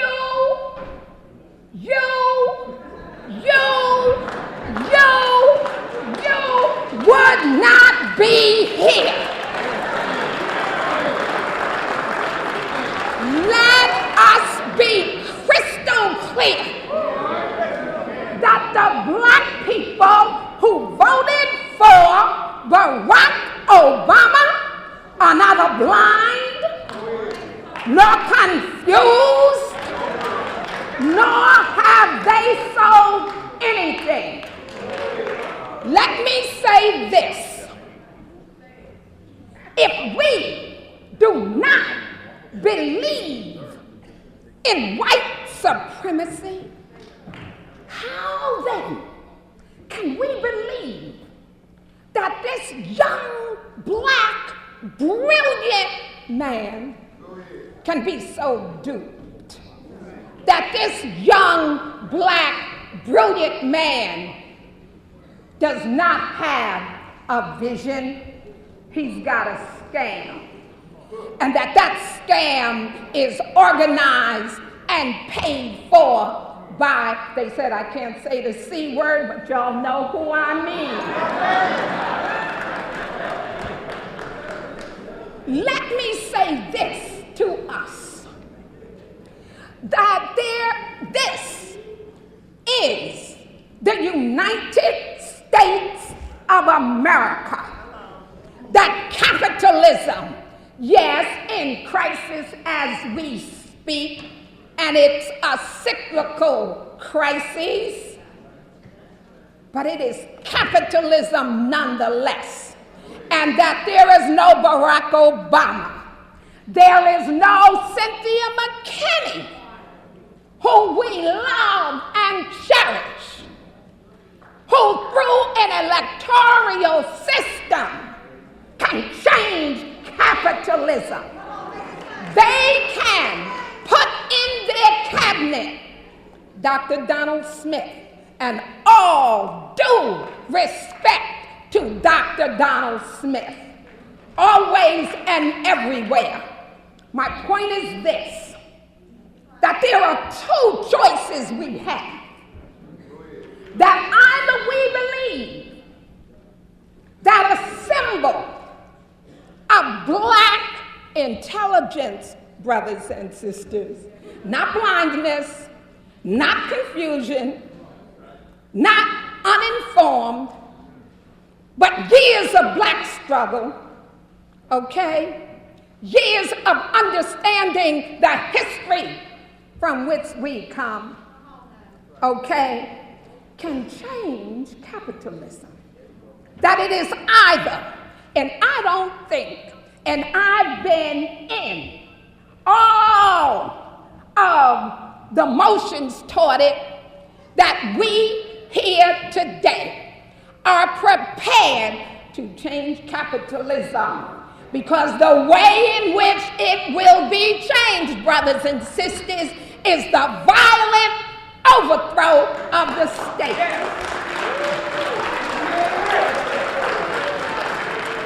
We are not there. We are not there. But where we are is there is a crack in the armor that was made by Barack Obama. And we can lament his cabinet because most of them uphold, believe in, and will continue to support capitalism and wars of oppression. The question becomes, what are we gonna do? See, we have no power to remove Ron Emanuel. or vicious Hillary Clinton or the rest of those in that cabinet. And you know why? You know why? Because we do not have an organized, self-determining organization prepared to do it. We constantly respond to what's happening. We talk about Susan Rice. We fought Susan Rice since 1971. And there was nobody but Patrice Lumumba's coalition, right? African Liberation Support Committee, those brothers and sisters there. We didn't have it then and we don't have it now. We gotta remember that what Barack is a symbol. Barack is a catalyst to bring all of us together. To bring all of us together. And that together, if we unite on what we want to see happen, what we have the power to make happen, because we don't have it to change the cabinet or to change Barack. So we, small group, here in New York City, right, say that we're going to take a page from Barack Obama's community organizing book, okay? And what that page said is that you organize the community around its interests. Got a minute? We say working with the people in East New York, Brownsville, Bed-Stuy, Harlem, Yonkers, Westchester County in general, that the single party payer, that we've gotta get the insurance companies out of our healthcare delivery. This is what I want to say to you all. The way in which we do that, and I'm going to try to do it as quickly as I can, because I don't want y'all making signs at me, is that we organize our people so that when they go to any health institution and you're asked, what is your insurance company? You tell them you don't have one, and then you demand to be treated. See, that's what it is that we can do. Thank you.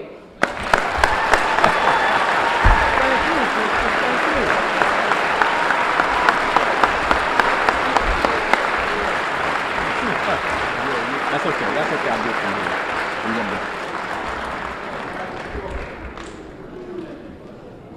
Okay, we're getting. People thought we wouldn't be able to get through the speakers we've gotten through already. Give yourselves a round of applause.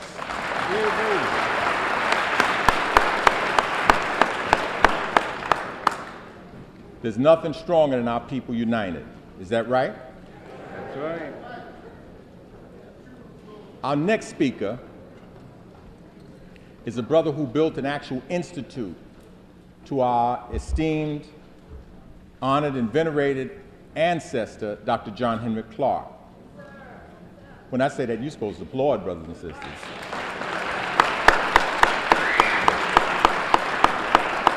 Because otherwise it looked like you don't know who Dr. John Henrik Clark is. All right? But this brother is a scholar.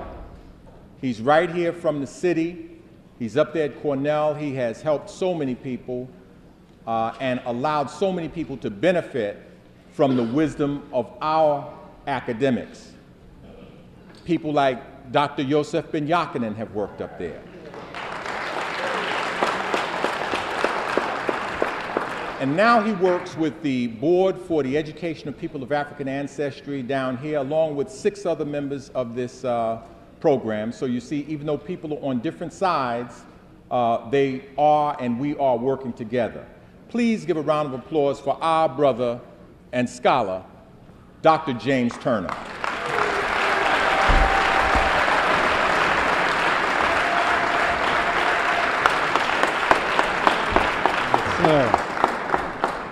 Well, good evening.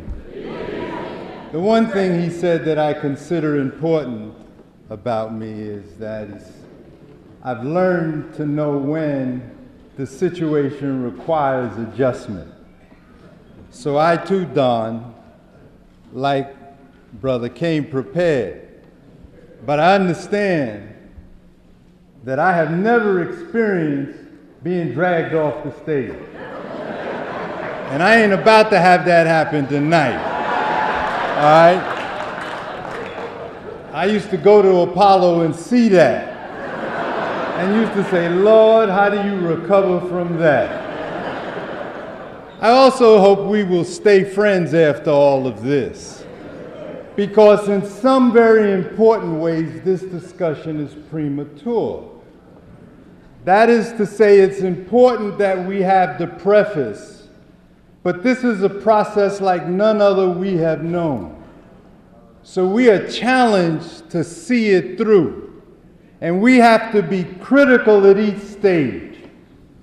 I want to suggest to you is that Barack Obama's election is a contradiction. And that's not new to us.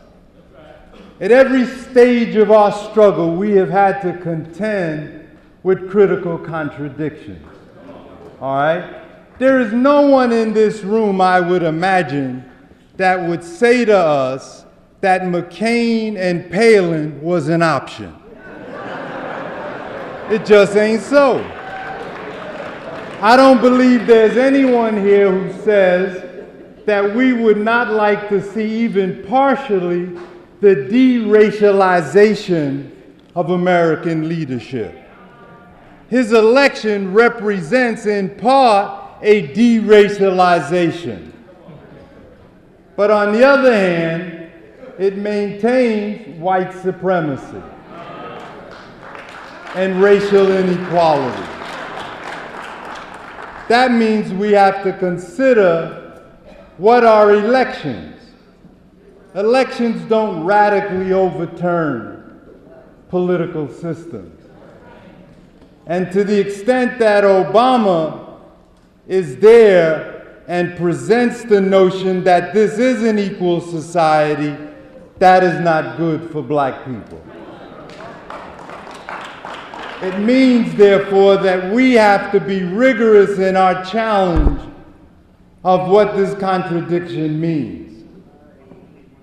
It also is important for us to understand that the contradiction that presented to us means that that even though Michelle and Malia and Sasha will be wonderful pictures in the White House, and we want that, but that at the same time the mass condition of the masses of our people will remain the same. So we have to vigorously confront this notion that we're in a post-racial society. We must confront that. We must also realize that this is no time to be less black. We must be more vigorously black than we have been before.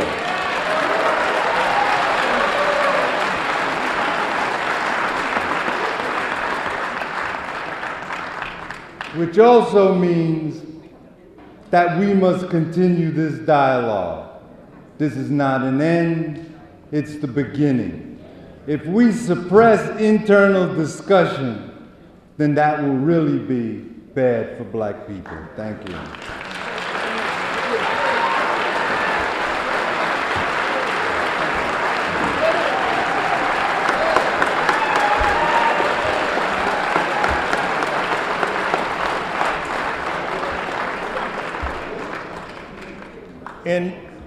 In traditional African society, an elder holds a place of respect and esteem.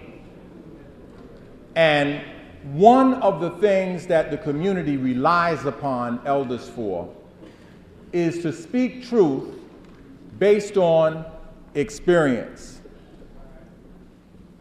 And the elder doesn't have to pay attention to how many people are on one side or how many people are on the other. An elder is expected to speak about what is best for the community and what's the direction for the community. I can think of nobody who represents the true word of an elder rather than just getting older, but the true word and the true meaning of an elder than our next speaker.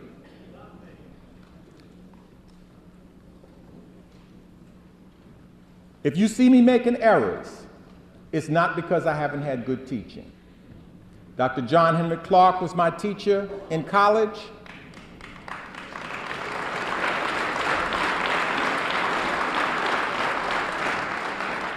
And this elder was my teacher in elementary school. Please welcome to the podium the Vice Chancellor of the Board of Regents Emerita, Dr. Adelaide Sanford.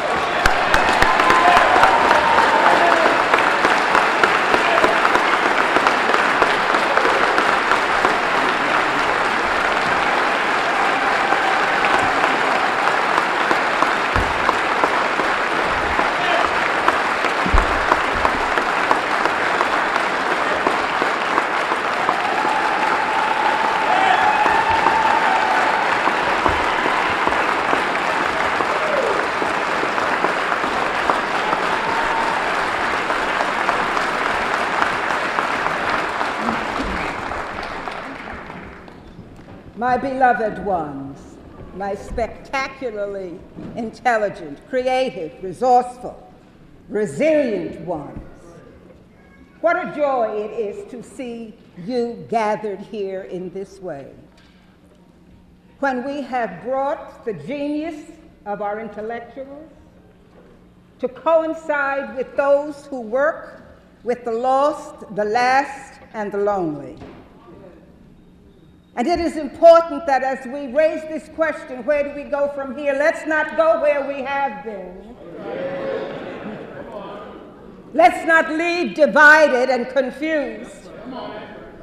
Let's understand that those that are in the prisons and those that are trying to pacify their pain with substances that destroy them have not had the benefit of an educational system which gives them the ability to analyze, to think critically, to draw a hypothesis, to see beyond what they see and to hear more than what they hear. So it's possible to be confused, and it's possible to believe that those who would befriend you are your enemies. How often in our past have we had to confront the issue of where do we go from here? Surely, after the great prophets of ancient times built empires and kingdoms and intellectual centers and wrote books and did surgery and had music and had the ability to keep their stories carved in the stones of the temples and the tombs. Surely when the colonizer came and befriended them, they must have asked themselves, which way now? Certainly when chattel slavery came into existence that took away our humanity, that took away our sense of who we were, our rituals, our celebrations, our wise sayings, our proverbs, and put us in a situation of destitution, there were those who said which way now and decided that the way now was overboard, was to give up their life and to give up the life of their children. And there are others who wondered which way now, who decided, I'm going to see this through. I'm going to find out what the end will be. And they got into situations where they had to hold their peace, where they had to speak a language they had never been taught. when they were defied by everything that made them a human being, they must have often asked, which way now? And then when freedom came, we were supposed to get 40 acres and the mule, and we didn't get it. But we believed that we would get it, and we must have said, which way now? And then sharecropping came in, and it wasn't possible to make a living. You had to work the land for nothing, disappointment, broken promises. Which way now, they must have asked. But there were those who decided that they were going to go on to the end, and they believed in each other and trusted each other. And then in the name of integration, we were taught again to mistrust each other, to believe that we were like crabs in a barrel, that if one got up, we had to pull it down. And it's Asa Hilliard who said, that's not what happened. It wasn't that they were pulling each other down. They said, look, we let one get out by himself, and he became a Clarence Thomas.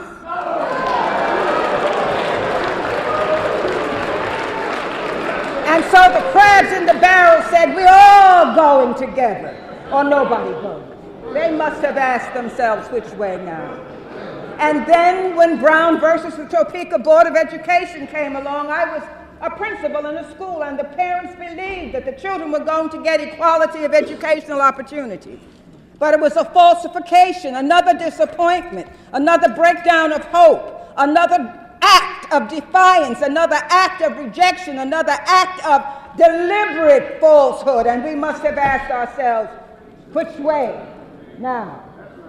And then we who walk into the prisons and walk the horrid streets, flowing with the blood of our people, very often by the result of actions of our people, because we have learned to hate each other rather than the real oppressor. And so we turn our hate and wrath and confusion against each other. And we must be asking, which way now? And here we are this evening, when we have a similar situation, I would think, to Harriet Tubman, when she went back and freed the people. And some of them said, look at her sitting over there sleeping. She is an imperfect person. We have chosen to follow her. What does she know? And they said, I'd rather go back to Massa. At least I know what I have to eat.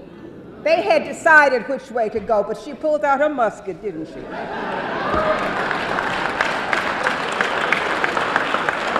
And she said, you're going to live free or die. And that's the question that we are facing today. Which way now, life or death? Which way now, hope or the loss of hope? Which way now to continue our men who no longer can be husbands and fathers in the prison system, developing behaviors and lifestyles and value systems that are destructive to them and our people? We are a global people. For whatever happens in Iraq and Afghanistan, whatever happens in North Korea, whatever happens in any country affects us, because it's our sons and daughters who go there to fight out their battles. We are a global people, and we must be concerned about what happens all across this globe. What's happening in Rwanda? Why did we have what went on in Rwanda? Why do we have the atrocities in the Congo? Why do we have all of the people, brilliant people that we have heard here, who have spent their life analyzing? But the children who are in our school system don't know about them. They don't know about that history. The men and women in the prison population don't know about the things that the scholars have helped us to understand. So what is it that we must do now? Where do we go from now? We go from spreading that intellect to those who are lost and last and lonely. It goes to looking at the background of the president-elect. He understood where the strength of the people was. He understood that it was in that local organizing within a community. We have not done that well. Where do we go from here? Let's not go back to where we were, but let's determine that we're going to use what we have. People of African ancestry have always known how to make something out of nothing. We've always known how to take the imperfect and make it perfect. We've always known how to take those cast-off steel drums left on the shores of Trinidad and Tobago after the oppressor used up the oil and left them there abandoned, pollution, and they took it and made an instrument of music. And it sounds like violins and orchestras and trumpets. That which had been discarded, abused, rejected, and abandoned. That's our story. We have been abused, abandoned, rejected, and now we see a gleam of hope, and we're almost afraid of that gleam of hope. We're afraid to be hurt again. We're afraid to be disappointed again. We're afraid to be lied to again. We're afraid to see our oppressors surrounding the person that we would like to lift up. We're afraid because it means we have to say to ourselves, well, maybe I could have done better. Maybe I could have done more. Maybe I could have spoken more clearly. Maybe I could have walked the streets and told the story. Maybe I should have petitioned that the curriculum of inclusion became a reality, but we did not. Maybe I should be in the prisons and jails telling our children the story of their greatness, telling them that they are not as described, disadvantaged, culturally deprived, at risk, endangered species, because then that's what they will be, what they have always been. But if we stand up and say there are those of us who have studied this system, who have studied world history, not just the history of one group of people, but studied the history of the historical and hysterical oppressor, who understand the great economic plague and where it came from and why it came, so that we will not go back to what we have been, but we will rise up as a new, informed, intelligent people who say, I may not agree with you, but I love you, and let's work it out. Let's work it out.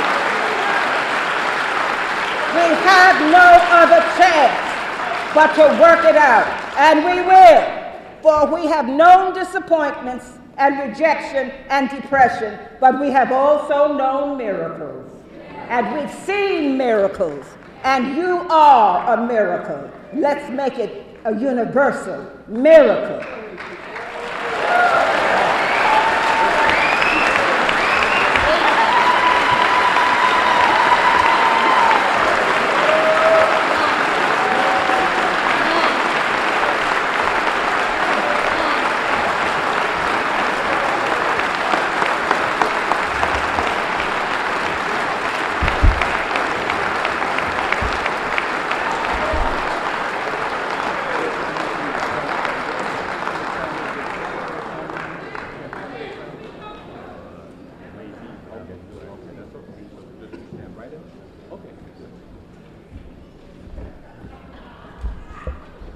Brothers and sisters, we did what people said was not going to happen. We conducted ourselves as intelligent Africans, and we shared the time. Please, let's give our panelists a round of applause.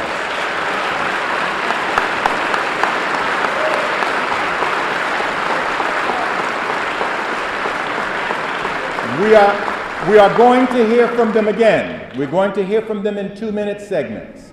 And we're also going to hear from our elders, who will have half the time. They'll only have 4 minutes to speak. And we're going to hear from Sister Pam Africa, from the Free Mumia Coalition. Sister Pam had to change her schedule around tremendously to come here. She was supposed to go to the prison for Mumia. And so we took her off one flyer, and now we put her back on because her schedule changed. And we're so thankful that she came all the way from Philadelphia.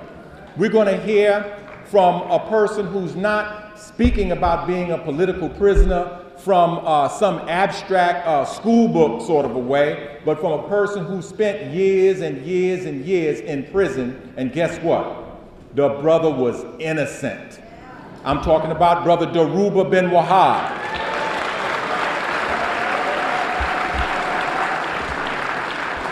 We're going to hear from a newspaper that speaks truth to power. If you don't know about that newspaper yet, you better learn about it. And I'm talking about the Black Star News and its publisher, Brother Milton Alimadi.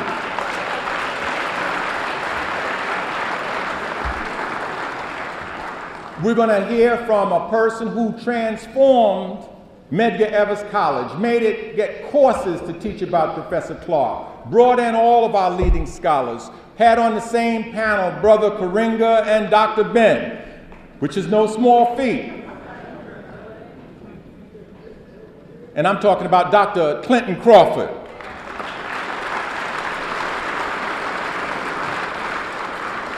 That's what we have to do, what our elder just said. We gotta look at our differences and we gotta work it out.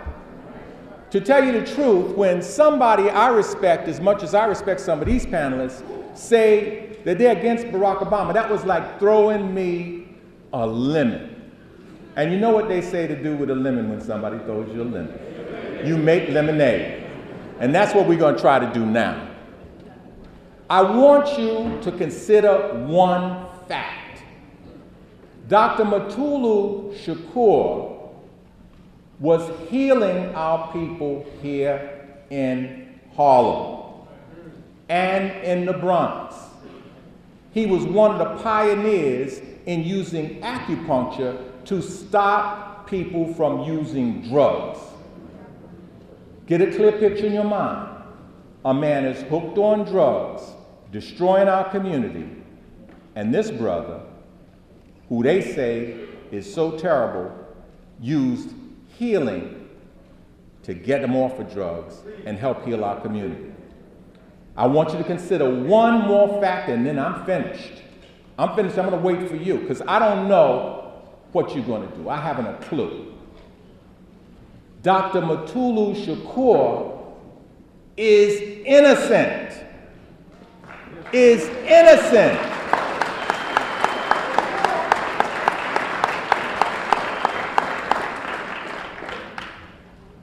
Do you all hear what I'm saying? Can you imagine what it's like to be in Supermax and your only crime is to want the liberation and freedom of your people?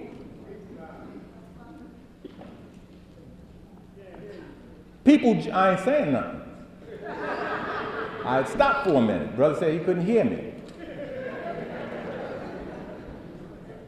I'm permitted to silence every now and then.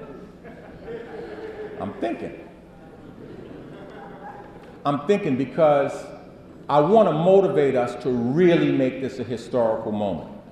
It's already a historical moment to have people on differing sides. You couldn't find a panel more diverse and have them still be people who struggle on behalf of African people. Yes, I could have some black Republicans over there, I could have, but I don't have that. We don't have that. We got committed black folks that have a disagreement and they're sitting over there just as courteous to each other, in love, the way we have to be in love. It is said that a true revolutionary is motivated by deep and abiding feelings of love for his or her people.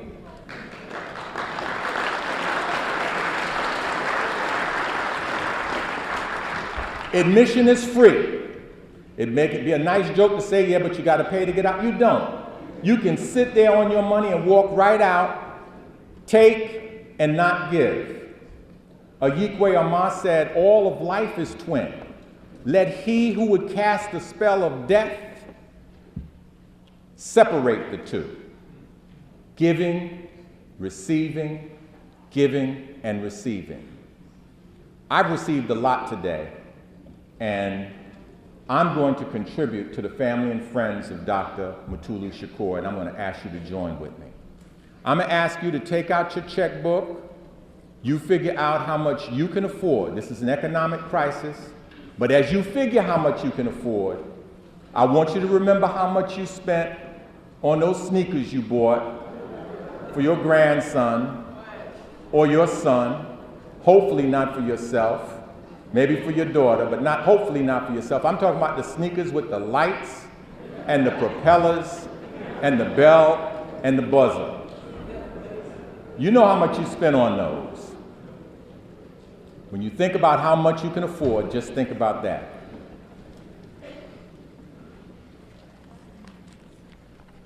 I'm going to start it off by getting an evil spirit out of my life. This hypocrite was in an abolition society but he was selling slaves out of his shop. We got newspaper articles.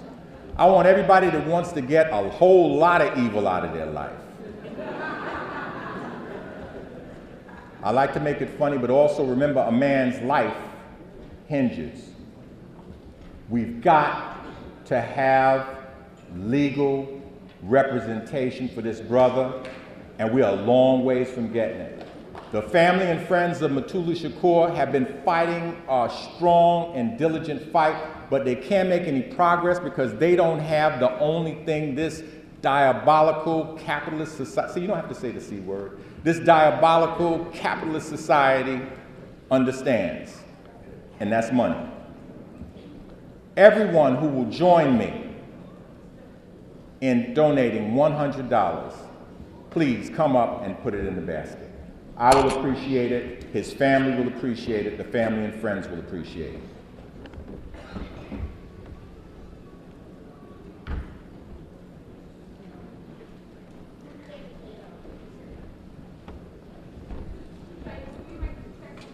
Make the check to the family and friends of Dr. Mutulu Shakur. Thank you, Dr. Turner. Round of applause for Dr. Turner.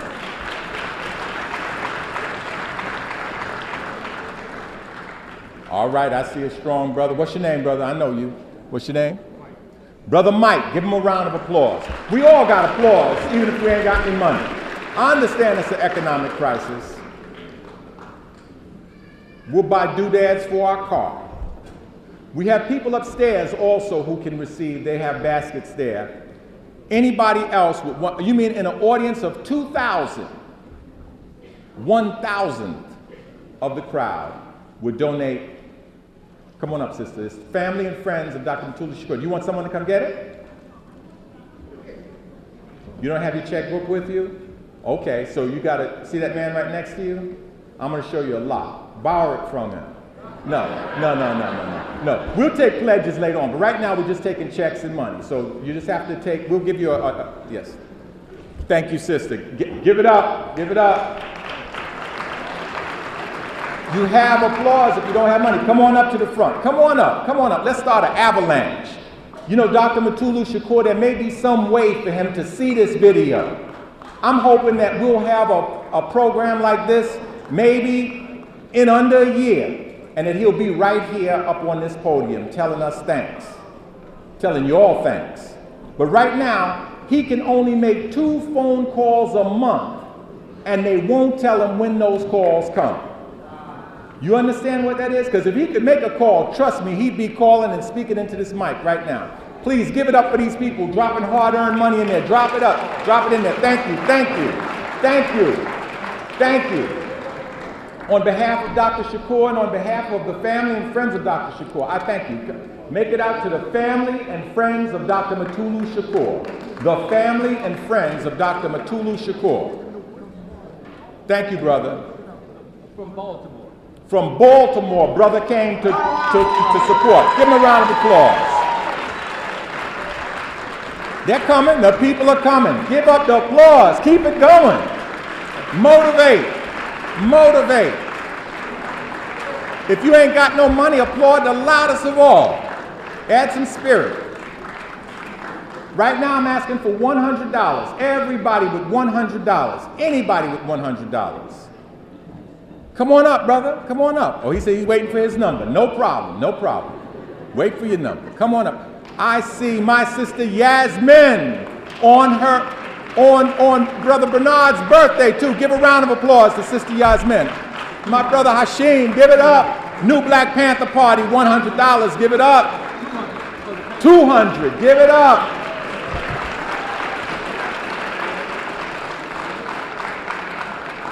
How many of y'all, let me hear just by a round of applause, how many of y'all would like to be hearing from Dr. Shakur?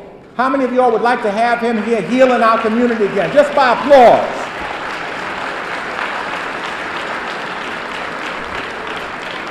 Can I tell you something? I believe you. I say a lot about $100 and how much you spend on the sneakers. I honestly believe that every one of you is going to give what you can afford. I just ask that everybody participate in some way. If you don't have a penny, add your spirit to the mix and you can... Sister Beverly Terry. Round of applause. Give it up. Give it up. Thank you, Sister Beverly. They're still coming. They're still coming. I'm not going to move to the next number. Keep going. Up there? We got some up there, too. Thank you. Sister Ruby. All right. I want you to know that there are people donating upstairs. Let's hear a round of applause for the upstairs.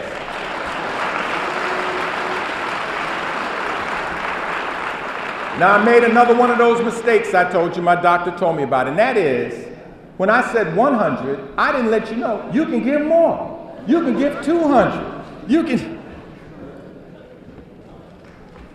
From Mama Marimba. Mama Marimba Ani. $100. Give it up. Thank you, thank you. And I can tell him thanks, too. Thanks. Thank you on behalf of Brother Sid. Brother Sid? Thank you, sir.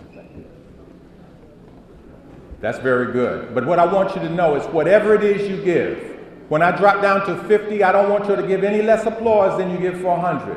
When I get down to $1, I don't want you to give any less applause than you give for 100. Because if you're giving genuinely, trying to free our POWs, and that's what you can afford, it means the same amount. Give yourselves a round of applause for your generosity, whatever it is.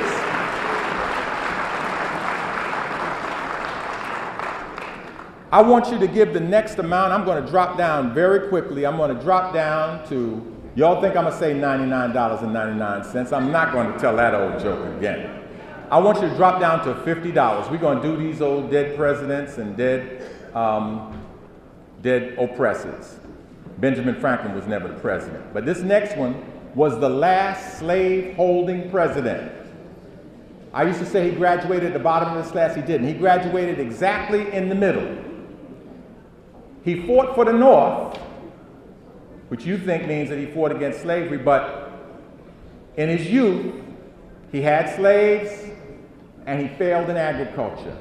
And that's how he became the General of the North. I'm talking about General Ulysses S. Grant. He's on the $50 bill. Anybody who can give me a $50 bill or a check for $50 or anything in between 50 and 100 or anything above 50, please come up right now. On behalf of academic excellence, come on up right now.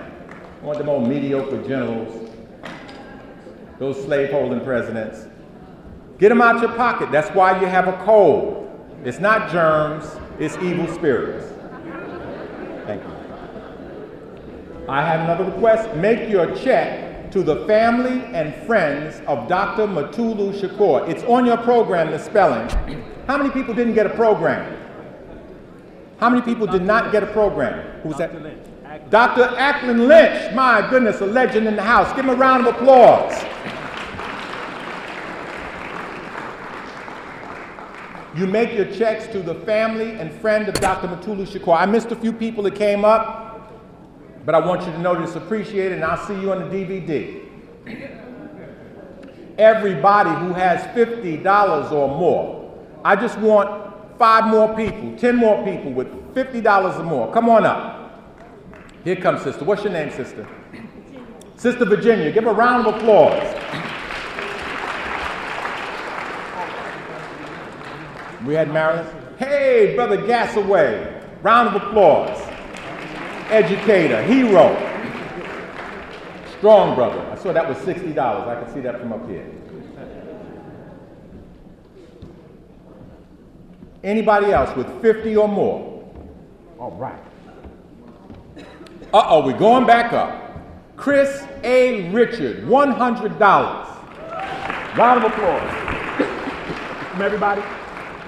Okay, it's a collective effort. Is that Chris I saw at the martial arts thing in Jersey? That man should be arrested. I have never ever seen anything. He got up to from the stage with his suit.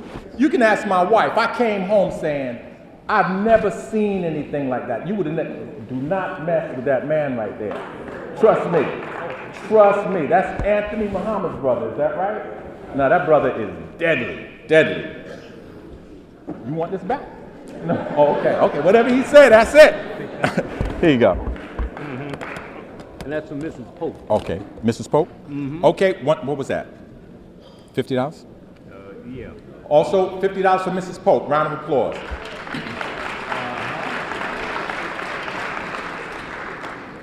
Okay, I only have a few more minutes. Victoria Evans. Sister Victoria Evans, $50. Round of applause. Chris Richards. Chris Richards. Oh, we did that one already. Okay. Thank you. Okay. Now this next amount, I want to see everybody get up. You really should. Because this man, I keep telling the same facts about him. I could tell many more facts. He was such a wicked person. I call him the worst white supremacist that ever walked. I actually call him something else when I'm in my own headquarters. But here, we call him the worst that ever lived. He used to put wanted posters out, if you could imagine, to return an African who had escaped. And he put on the poster that you would get more money if you brought him back disciplined. What's discipline? That's Abu Ghraib. That's Supermax. If you brought him back tortured. Brought him back tortured. Did I mention that Brother Ilambe Brath is in the house? Round of applause for Brother Ilambe Brath.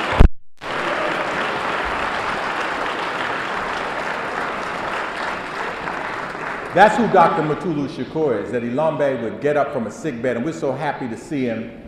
Another round of applause for a long-time warrior, Dr. Ilambe Brath, Brother Ilambe Brath. We give him his doctorate. This next amount is $20. That's all I want. I want, reach it, if you can come up with it. If you can stay away from McDonald's, if you plan to go to McDonald's on the way home, don't go there. I know y'all are militants, so if y'all are going to Black Donald's, stay away from there too. If you're going to White Castle or Black Castle or whatever, give me that $20. Don't give me that $20. Give the family and friends of Dr. Mutulu Shakur. Here they come. I hit the number. Give it up. The rest of everybody else should be applauding. $20 or applause. That's what I want. I want $20 or some applause.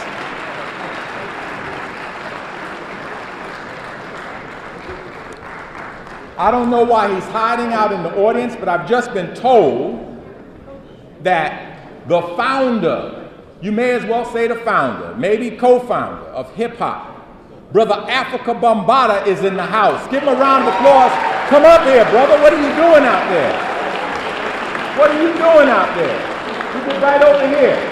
I've also heard that the brother who would have gotten Mutulu out by now, if it wasn't for a wicked state that goes after our best and brightest minds, they go after a journalist like Mumia Abu Jamal. I won't say an ex-journalist because he's still a journalist. He's doing it while in prison. If you believe in what you're doing, you do it wherever. They go after our doctor, Dr. Mutulu Shakur, and they went after this brilliant lawyer who once had a man. They had a dead priest. They had a gun. They had a confession. And he walked that boy out of the courthouse. I'm talking about attorney at war, Alton Maddox. There you, Brother Alton. Come on up here.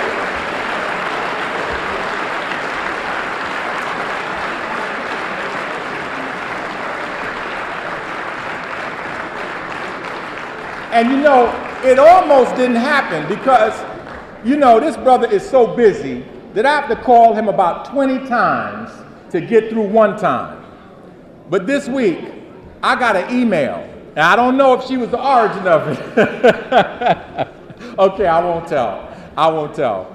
But another mighty warrior, that's a team. A lot of times, the iceberg, a little bit is over the surface, and there's a lot you don't see. Okay, you see Alton, but another mighty warrior is Sister Viola Maddox. Give her a round of applause. Warrior Queen.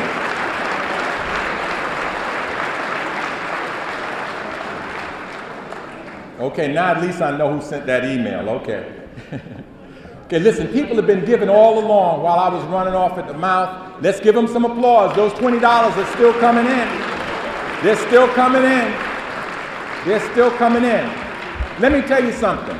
When they give this report to Dr. Matulu Shakur, whose name you weren't even hearing get mentioned, he's going to be happy.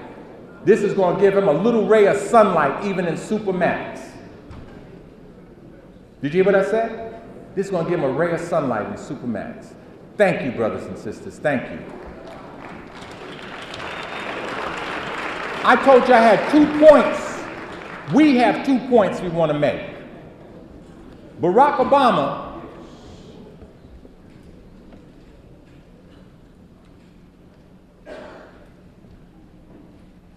has made it to the presidency because of African people. Whatever you think about him, good or bad, the majority of whites voted against him. The overwhelming majority of white males voted against him. And it was only African people that put him in there. Right or wrong, African people put him in there. But people say that African people don't care about our political prisoners and our POWs. We want to make a liar out of them. When we leave here, I feel sorry for brothers. I don't feel that sorry for him. This brother ran the marathon last year at the age of 61. Give him a round of applause.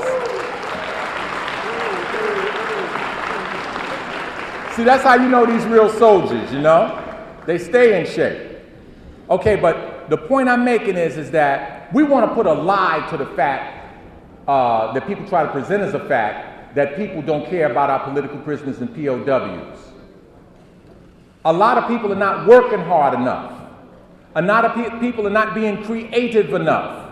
A lot of people are not giving our community the opportunity to support. This is showing you that if given the opportunity, we will support our prisoners of war, our POWs, our heroes, our warriors. We will support them. Give yourselves a round of applause. We will support them. Take that back. You reporters that are out here with your pens, I want you to tell them that African people spent thousands of dollars. They donated thousands of dollars to a man that you try to vilify as the worst thing on earth. But to us, he is a hero. Dr. Matulu Shakur is innocent.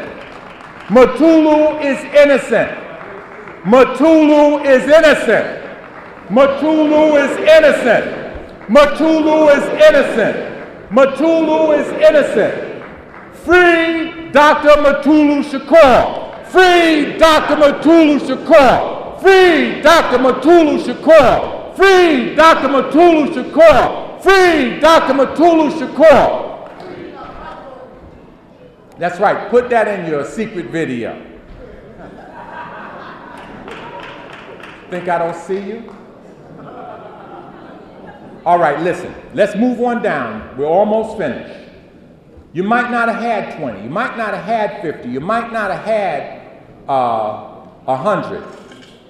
But if you got 10,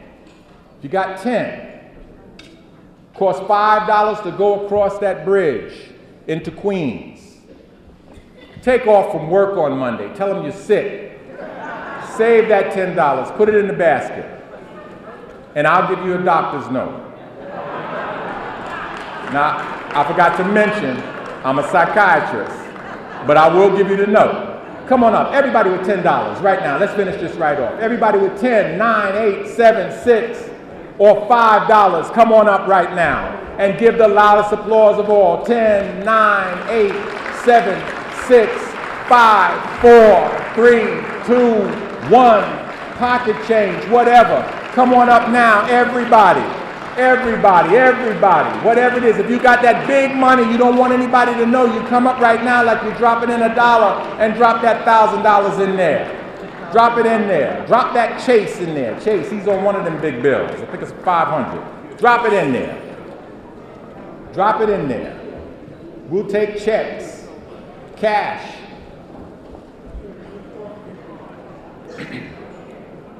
African people are taking care of serious business. This is a blow. How many of y'all would believe that our elders have wisdom? How many of y'all believe that our panelists have wisdom? Was this an able panel today? Did we get good teaching? I'm going to ask the panelists, all of you who believe that Dr. Mutulu Shakur should get out, I want you to stand up. All of our panelists, all of our elders who believe that Dr. Mutulu Shakur should be free, stand up. All of them stand up. If you believe that Dr. Mutulu Shakur, I know Sister does, she visited him. Okay.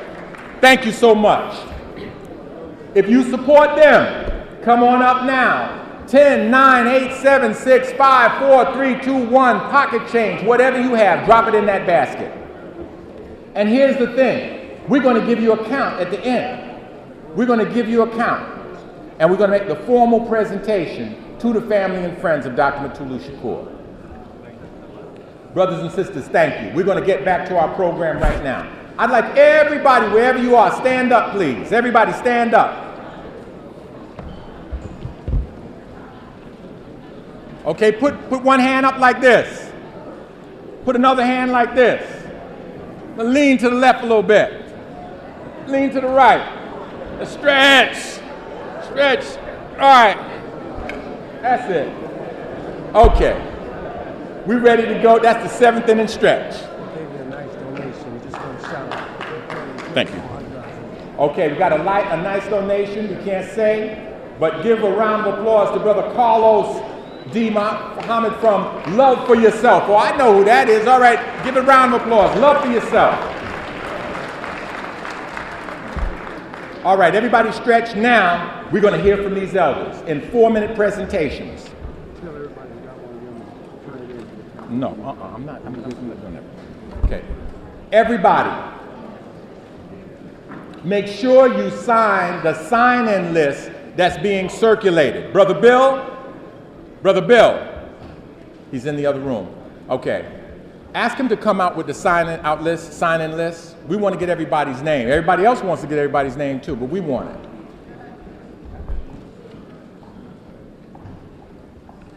Okay. Need a program.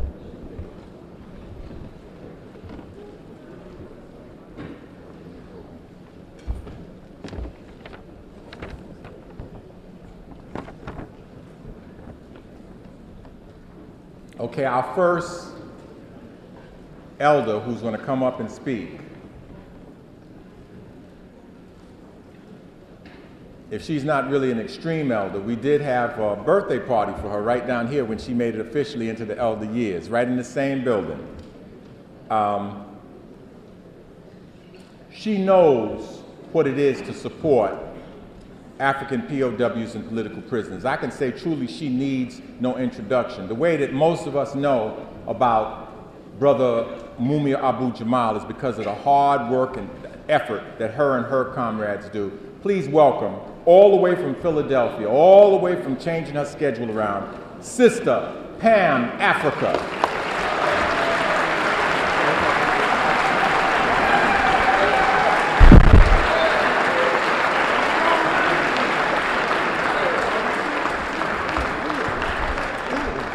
On the move. Isn't this a great day? I want to thank FEMA for bringing this together. As far as Barack Obama, elect president, I think this is a good thing that's happening here tonight, where it's bringing people together all over the world, having debates like this.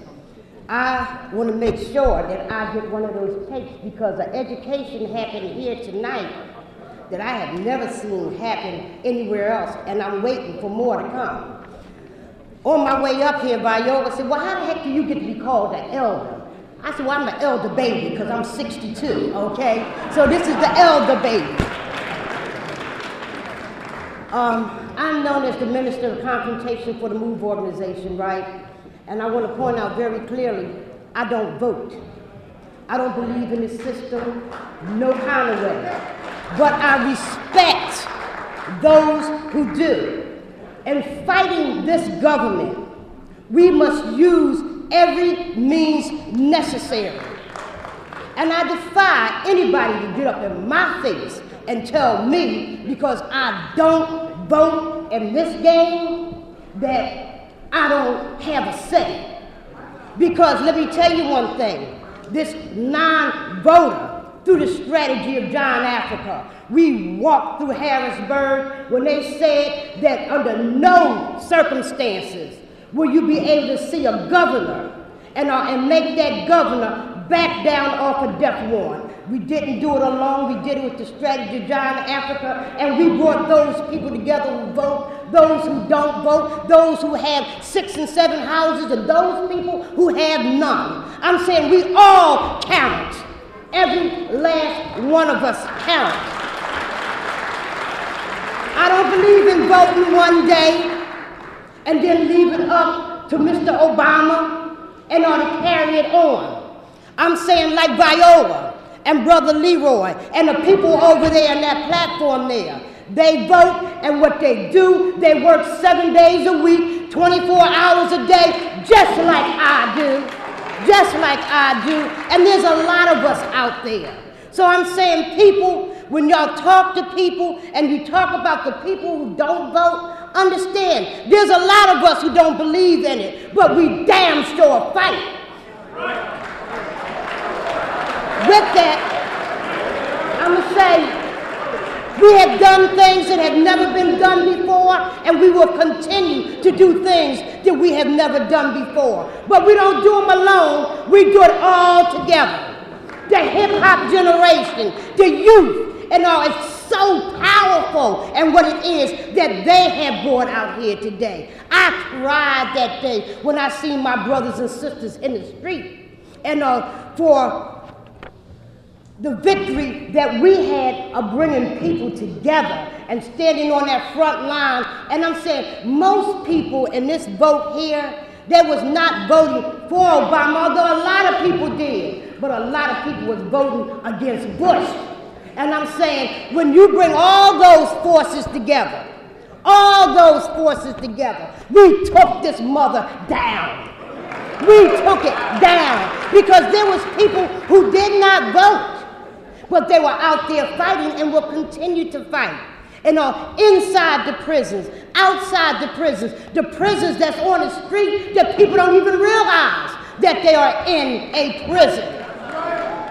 But I'm saying we all must pull together. I think this is one of the greatest days. I think that nowhere in comparison can it match the number of what went on the night of the election.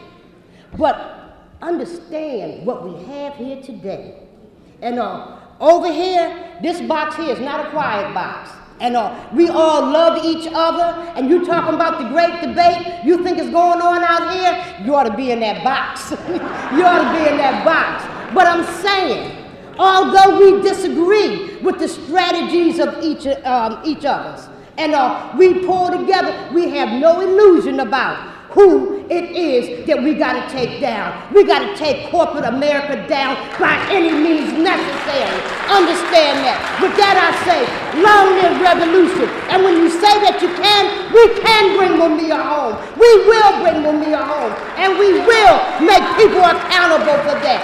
On the move, long live revolution. Long live the power to pull all people together. On the move.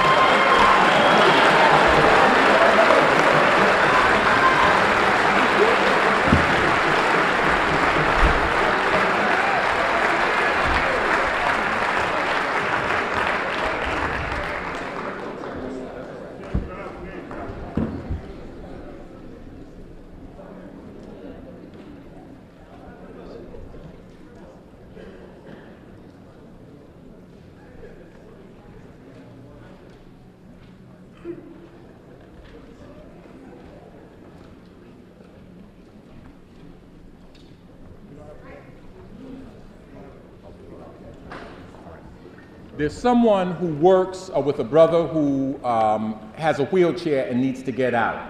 We don't have a name, but the brother who helps the brother who has the wheelchair, please help him to get out. He's over at this door over here, I believe. Okay. Our next speaker, I told you about him before. He is the publisher of the Black Star News, and he also wrote a book whose title is right under his name here. It's called Author of The Hearts of Darkness, How White Writers glasses, don't have them with me. Created the racist image of Africa. Here we are.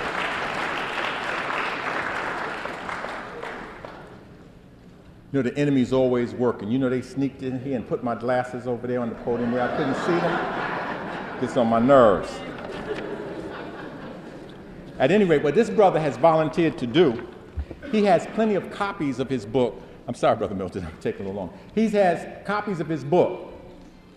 It's a great book. I mean, this brother went, he used to work for the Times, so he was able to go all into the archives and get the stuff, the real dirt on them. And he is willing to donate half of his proceeds to the family and friends of Dr. Mutulu Shakur. Please welcome Brother Milton Alimadi.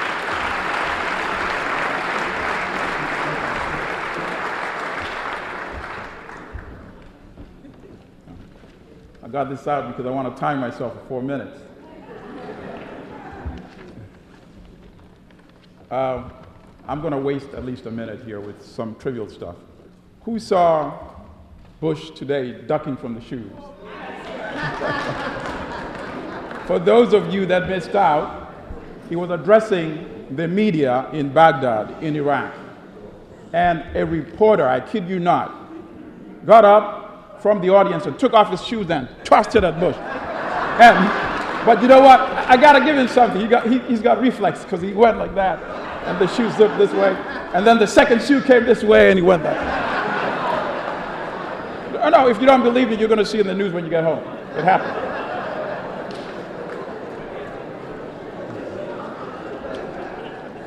I'm also going to waste a couple of minutes here by insisting that this should become a monthly event.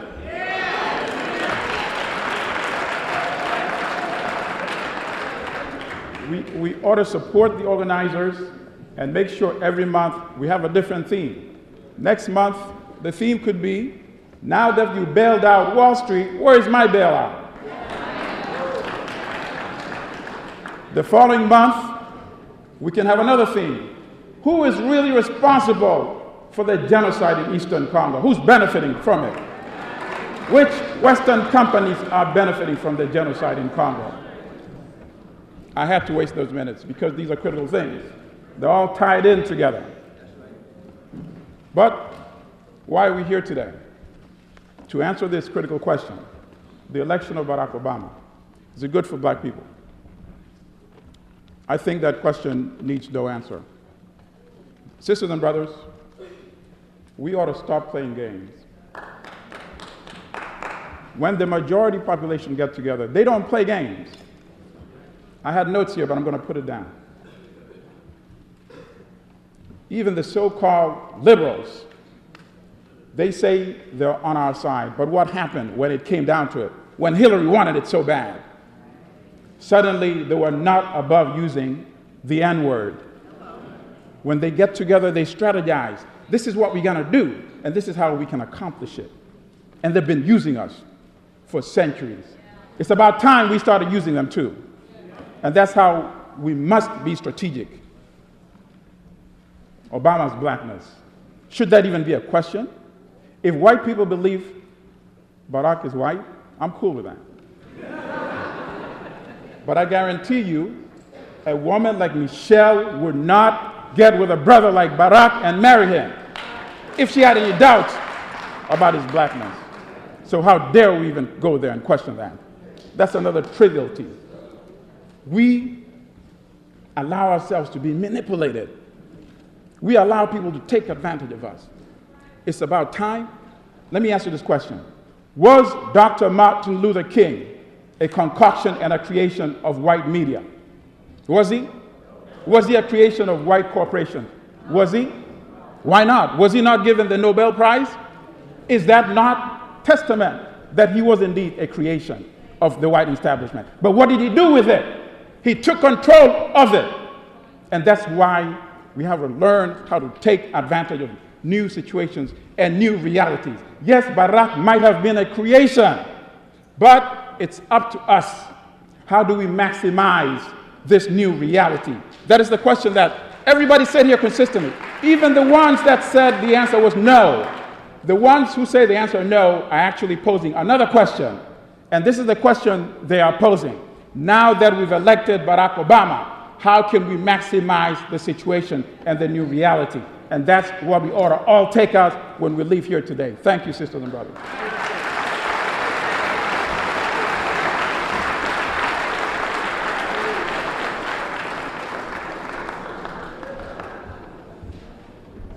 I'm going to ask for a favor from all of the elders and all of our panelists. Would you look out in the audience, and from that side and this side, and if you see people who should be recognized, especially from the dais, please put it on a piece of paper. I'm going to rely on you because when we get to the end, I'm going to take that piece of paper and recognize people because I'm seeing some people, not seeing other people. I didn't know that Brother Randy Weston was in the house, great jazz musician. And I happened to be on the other side there, and I saw a brother who really helped to get the crowd out, who kept it pumping on his station. Who's that? Bernard White is in the house. Give him a round of applause.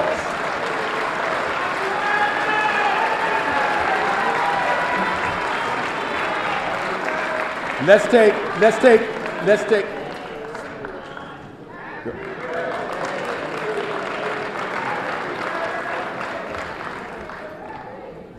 Another person, is he going? Where's Brother Herb Boyd? Did he? I saw him over there. Okay, over there. He was on this side. Brother Herb gave it one last shot toward the end because he said, bring a lunch. He made it sound like, we were going to be, and some people, that's what they said, yeah, I want to bring a lunch. They came out. They're here, Brother Herb. Everybody's here. The downstairs seats 1,000 and upstairs seats somewhere near that too. So, brothers and sisters, Africans, thank you for coming out in support of our POWs. One of the first people to get an idea that this topic needed debating, she had a program about Obama mania. And I'm talking about none other than the executive director of the Harlem Tennis Council, Sister Nellie Bailey. Where's Nellie?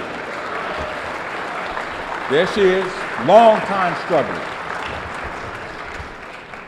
And I might mention to you that at this moment as we speak, I believe that Dr. Yosef Ben Yakinen is still in Harlem Hospital. That's right. He probably would have came if somebody would have gone to help him get a pass to come out. And Sister Una Mozak is at a nursing home in Queens on 175th Street near Jamaica. It's called the Highland Rehabilitation Center. Give a call. It's very easy. You just call. You say, is Una Mozak there? They'll tell you, yeah. You go up and visit her. These people have served our community a long time. Don't forget them. All right.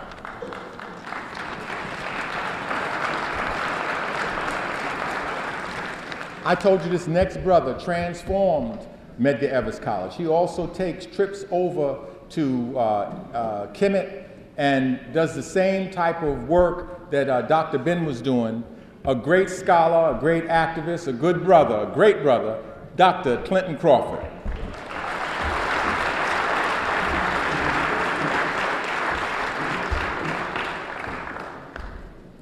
What's up?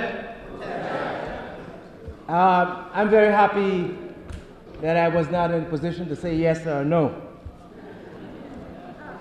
And being put in a position of an elder, I think I was wise enough to go and consult the Oracle. And when I went to the Oracle, there were a number of our ascended masters, brothers and sisters that I had to consult with. Foremost among which was Dr. Asa Hilliard.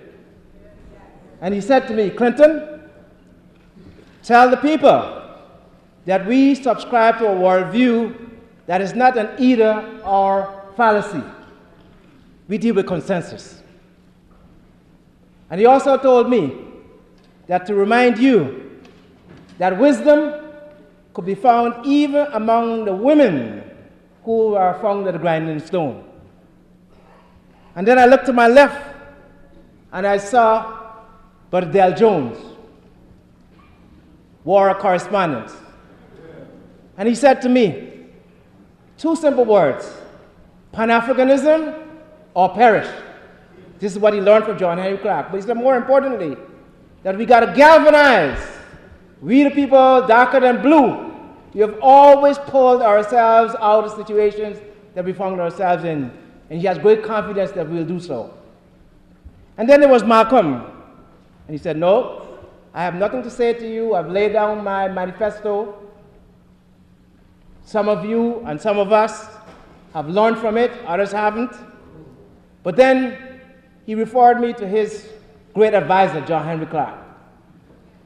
And JHC said to me that it's very important that we do a number of things. And I can't say all of those things because this was a very long meeting.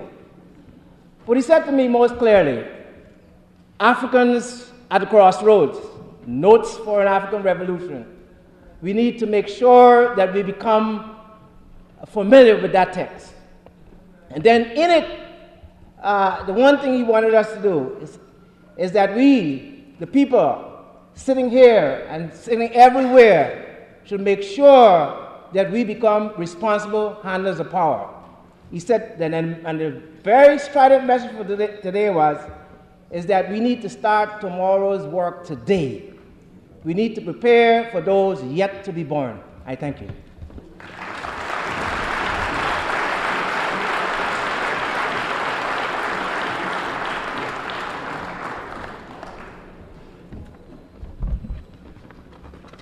Brother Sid credited me with doing a lot of work for this program. I can't lie and say I didn't do a lot of work. I did do a lot of work. However, some of what he was experiencing was an illusion.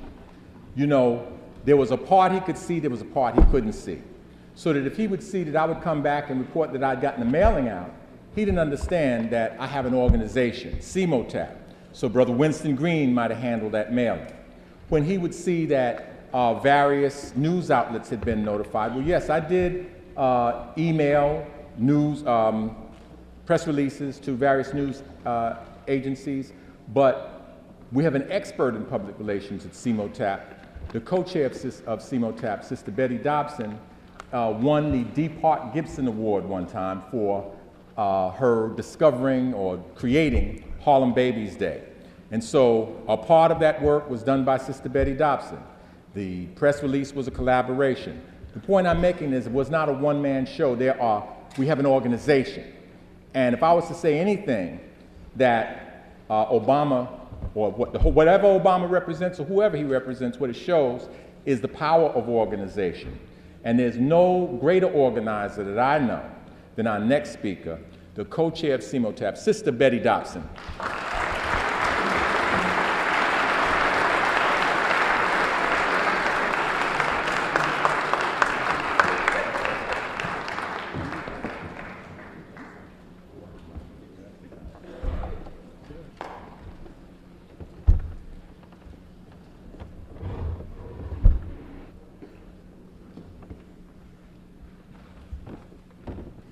Hotep brothers and sisters.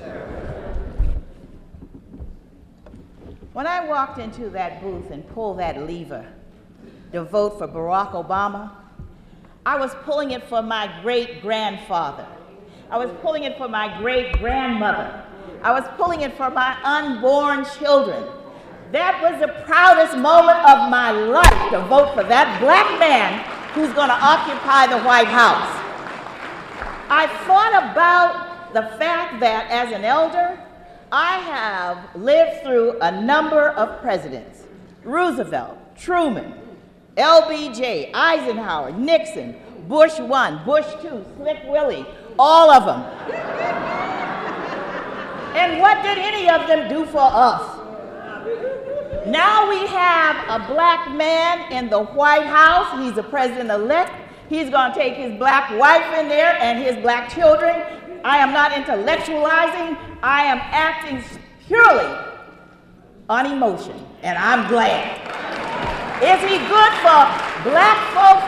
Yes, he is. And I want you to say, yes, he is with me. Is he good for black folks?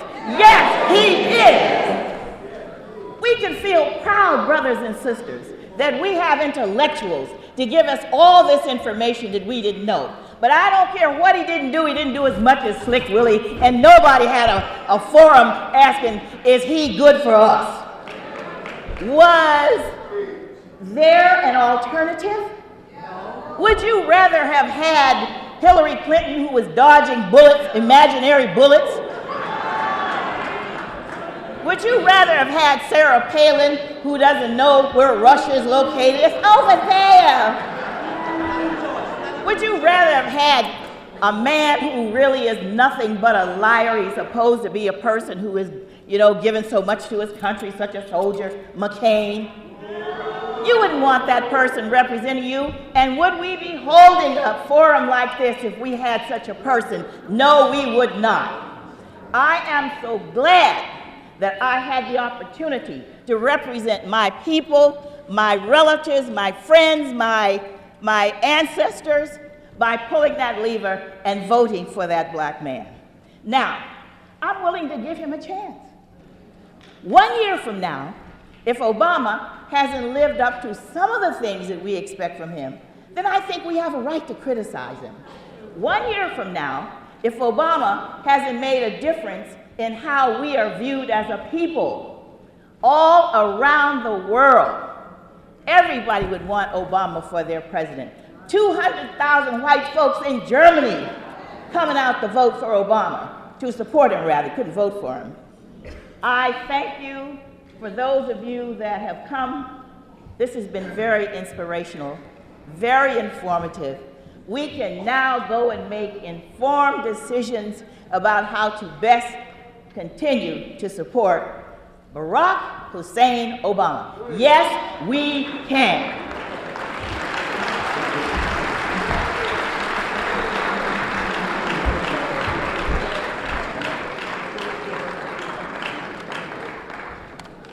Something's wrong.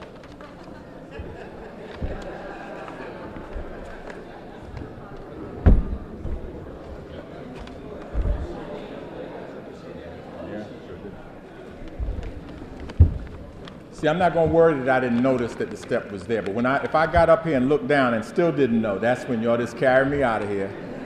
Call Code Red, have the Black Panthers take me out of here. You know, the new Black Panther Party is in the house. Let's give them a round of applause.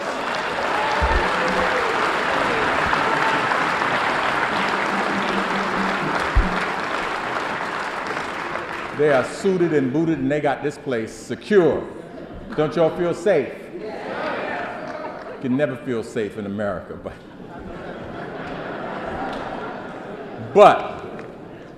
but we know we can give a good account of ourselves when we got soldiers like this who taken, I mean, think of it, young people who could be partying somewhere, could be doing anything, and they are standing here on post, securing our elders, securing our experts, and securing just little old us.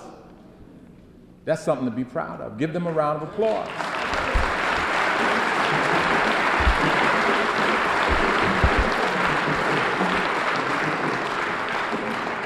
Honorable Elijah Muhammad said, stop criticizing everything black owned and black operated. You know? Our next speaker, we would say needs no introduction, saved so many lives while he had his license, inspired so many people, including me, and still fighting, struggling, keeping information going, writing more articles in a week than I can write in a year. Just basically a strong, brave warrior. Please welcome to the podium, attorney at war, Alton H. Maddox.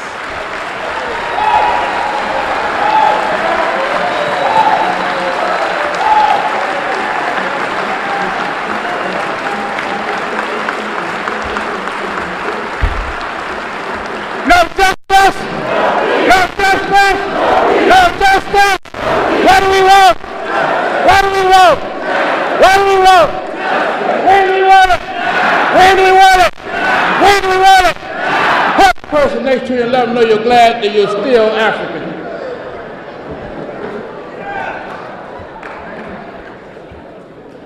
Thank you very much, Dr. McIntosh. Seymour Tapp, let me say that this is a worthy cause. 30-some years ago, I was practicing law with the National Conference of Black Lawyers in the same building that Dr. Mutulu Shakur was practicing medicine. And I think it's really rather unfortunate what America can do to our soldiers. He is joined in Colorado by Abdul Hafiz and a bunch of other people who have been committed to this struggle. When I started today, Dr. McIntosh said, you have 4 minutes and then you have 2 minutes rebuttal. And that took me back to August 8th when I was arguing in the United States Court of Appeals for the Second Circuit. So that's exactly what the clerk said. You got 4 minutes and you have 2 minutes rebuttal. So I said, well, Dr. Mike, let me just have 6 minutes. And I want to start this discussion, though, by saying that when you're trying a case and the prosecutor is asking a lot of questions, you jump up and you object and you ask the court to make the prosecutor rephrase the question. And so, the question being at hand, I want us to first rephrase the question in the spirit of Dr. Khalid Muhammad. You know, if Khalid was here tonight, he would say that the question is not really Obama. The question is whether this is the United States of America or the United Snakes of America. And arguing from that premise, I think we can easily reach a conclusion. But I'm going to leave that one alone because we're talking about Obama. And I'm going to address that question. In the United States, there are 2 critical cities for Black America, Atlanta and Chicago. And when you think about it, most Black leaders, not all, most Black leaders come through those 2 towns. And when you think about Chicago, you think about the Honorable Elijah Muhammad, Minister Louis Farrakhan, Jesse Louis Jackson. When you think about Atlanta, you think about the King family, and so on. And so, I've had a lot of study on the question of who is Barack Obama. And it is a mixed answer. Barack has the worst genes of America and the best genes of Africa.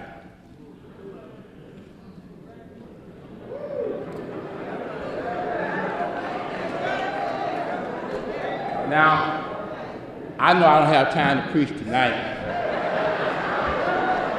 I don't have time to preach tonight. So, I'm gonna just try to do that for another day. But I had an opportunity to speak in Atlanta this past Wednesday night. And the topic that I chose to speak on in Atlanta was Barack Obama and the international bankers. Barack Obama and the international bankers. I just want to throw out some key words, key names. We can fill in the blanks later. When you look at what Obama is doing from a political and economic point of view, you can't dismiss the Rothschilds, the Rockefellers, and Cecil Rhodes. You can't dismiss that. The one thing about practicing law, you have to argue both sides. Even if you represent a defendant, you got to know what the other side is going to come with. Point is that as we look at his presidential appointees, they all fit within Bill Clinton. who was a Rhodes Scholar. And so we want to know where we're headed in America, we already know. Through critical thinking and through systems analysis, we already know. It's already very clear. When you look at how he was nurtured and how he was financed, let's understand that presidents are not elected on election day. They are nominated when they are in high school or younger.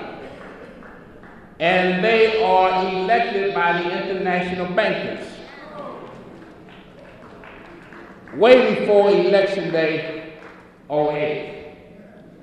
And so we realize that we're dealing with a phenomenon, and we have to make the most of it. We have to make the most of it because, as I said before, he represents both the best and the worst. In his genealogy, he is related to Jefferson Davis, who headed the Confederate States of America, and Jim Chaney, or whatever his name is, the Vice President of the United States. That's the worst. The best is his African side. Come from a great African family. Father came over here, Phi Beta Kappa in Hawaii, went to Harvard University, and on beyond. Tremendous force in Africa. So he represents the best and the worst. But for me, I'm only concerned about our children and what we're going to leave for them. Because that's what the real struggle is. That's what the real struggle is.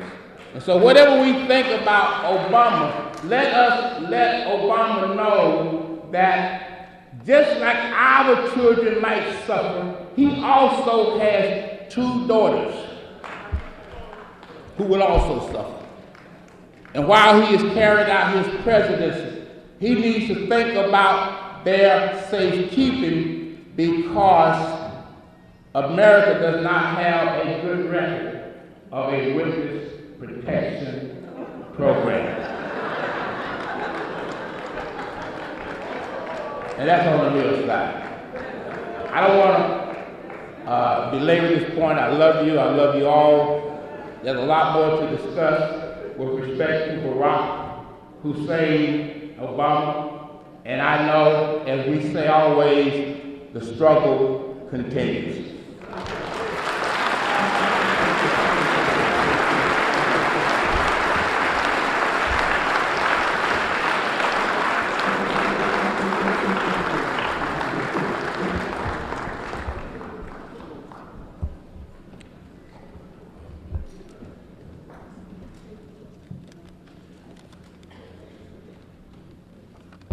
Our next speaker is well known in our community, actually is a spiritual leader in this region of the country, and his place of worship and his place of teaching is not far from here. It's within walking distance from here.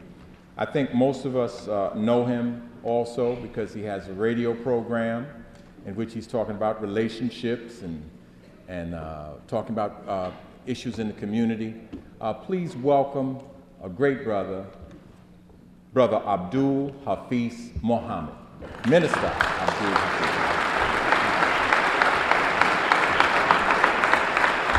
Thank you. In the name of Allah, the Beneficent, the Merciful, it is to Him whom I submit and seek refuge in, as a student of the teachings of the Most Honorable Elijah Muhammad, whom he came and raised up as his messenger. I am proud to be his student. On behalf of his national representative, whom I am his student and his helper, your brother and your friend, the Honorable Minister Louis Farrakhan, I greet all of you, my dear, beloved, beautiful brothers and sisters, with the greeting words of peace. We say it in the Arabic language, Assalamu alaikum. To all of our elders that are here, to all of us that are black people, The Honorable Minister Louis Farrakhan said in February of 2008 at our Savior's Day conference that he saw that Barack Obama, who's now president-elect, he saw him as a herald. A herald is one who's a precursor for the coming of the Messiah. I want you to remember that this world is going down, and if you are part of the black nation, our world is coming up. So if whether or not you believe he's good for us or not, he has been good for the image of black people, because as many have spoken before me, gangbangers got on the line and voted who never voted before or were even interested in putting down their fratricide. All that you said that is connected to him, all of that is true. But one thing he has said is that you elected him to be the proponent of change and not someone else. He said, don't judge me by my first 100 days, judge me by my first 1,000 days. And he made no promises that he could turn America around in one term. So that means that the hand of Almighty God is there for another reason. Now I want to say to us, what are we going to do? Because we still need freedom, justice, and equality here in the hells and bounds of North America. We still must fight to do for self. Remember what the minister said, Viola, with the Million More movement. And he said it at the Million Family March. He said, we don't believe in this system where you're going to vote for Lucifer or Satan.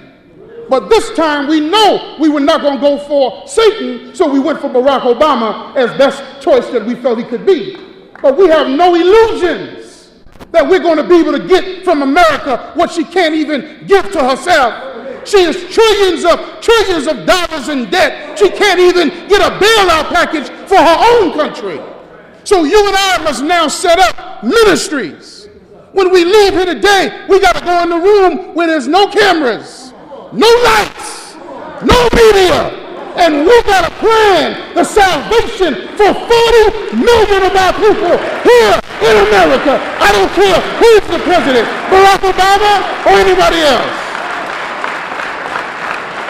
And if we don't do that, then you are under an illusion.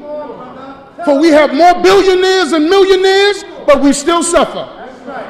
We have more mayors and now governors, but we still suffer. Don't compare him to our condition. He came up in Hawaii. He didn't come up in Halifax, North Carolina, where the cotton fields are. But you did. We got some growing up to do. But remember this, we need to be about building for our people. So let's build a ministry of education and put Dr. Adelaide Sanford at the head of that ministry and get Afrocentric education for our people in these schools and for ourselves. Let's build a ministry of information. So not only do we get the word out to a few hundreds, we get it out to millions, like his campaign did. Let's build a ministry of trade and commerce. From here, America, to the Africas and back. Then we can solve the problem in Zimbabwe. We can solve the problem in Ghana. We can solve the problem in Mozambique. And we can solve the problem here in Harlem and in New York City. Let's build a ministry of defense so that there's no more brutality like Paris, Texas, where they want to drag a black man till he's beheaded, but they will fear that the black man will rise up like 50 midnights when our people are harmed. Let's build a ministry of arts and culture and put Dr. Camille Yarborough at the head of that so that we can deal with the artistic expression of our people. Let's build a ministry of science and technology. You see, they bugged the governor in Illinois, they bugged his home, and they bugged his house. So we need science and technology so we know how to debug the bugs. We need a ministry of health and human services so our people stop thinking that diabetes 4, 5, and 6 that hasn't even come out yet is a badge of honor. So we learn how to live more fruitful lives. And lastly, we need a ministry of justice because there's still no justice in the streets of America. And if America won't give it, then we're a nation within a nation. Let's give it to ourselves. And lastly, we need a ministry of agriculture. If you got it on your ASS and you don't have no land, then you don't have no real assets. So we need to go to the land, and then we need to mine the land and bring forth the fruits and the vegetables in urban and suburban agriculture. Link it with Jamaica and the Caribbean, and link it with Africa, and then get free trade amongst ourselves. And lastly, since Barack Obama, nobody saw him coming, then that means that God saw him coming, and God put him there for a reason. And if God be for you, who can be against you? And since we're not here using the N word, then I'm going to use the G word. Ye are all gods, children of the Most High God. Thank you as I greet you in peace. Assalamu alaikum. And Alton Mighty Nation, you can accomplish what you will. Alton Mighty Nation, you can accomplish what you will.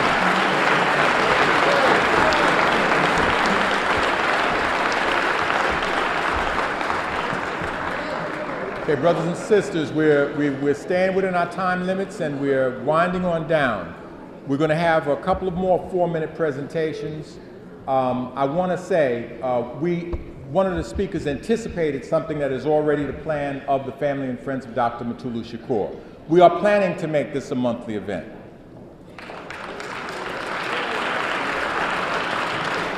Now, if you have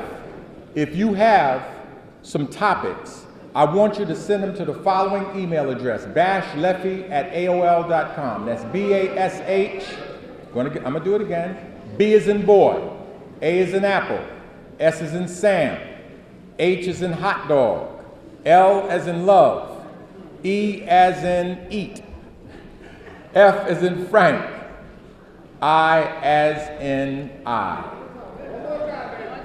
Excuse me, one more time. Bashlefi, B-A-S-H-L-E-F-I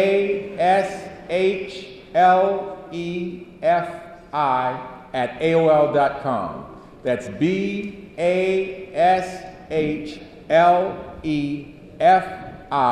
@AOL.com, and mail in your topic.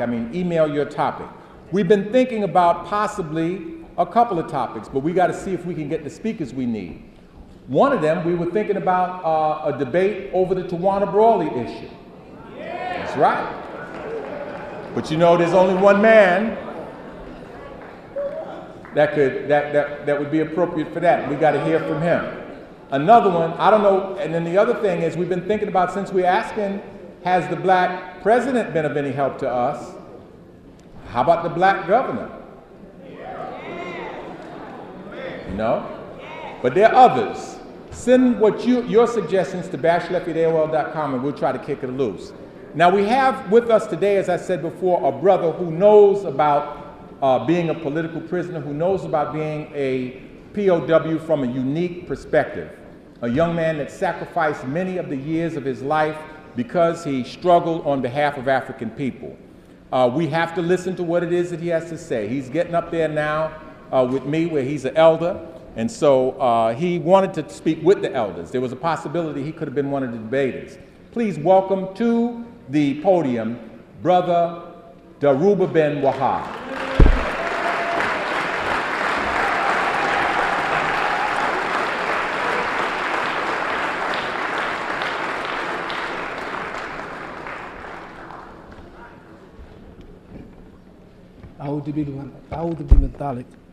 I bear witness that there is no God but Allah and that Muhammad is his messenger.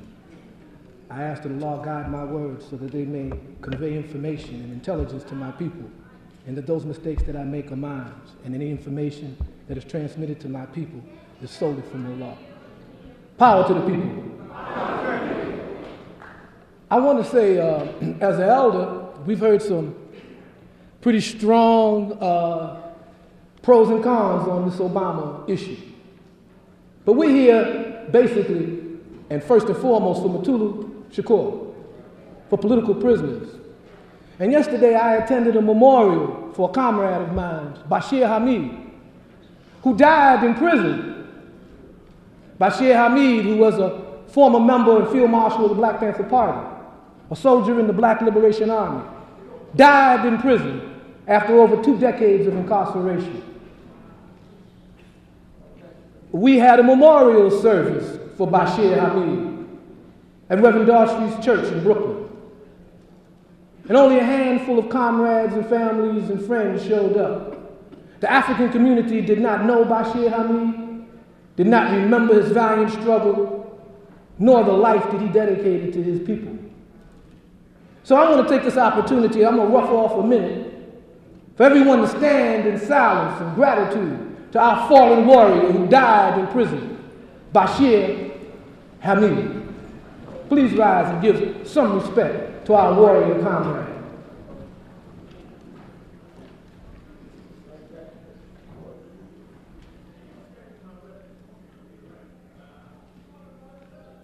Brothers and sisters, we can sit.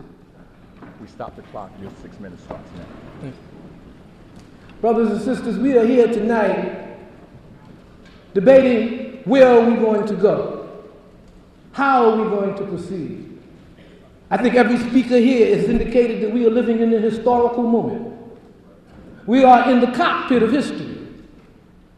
I'm quite sure Professor Jeffries explained the historical roots and the cultural basis and the geopolitical paradigm of Pan-Africanism and how it relates to Obama.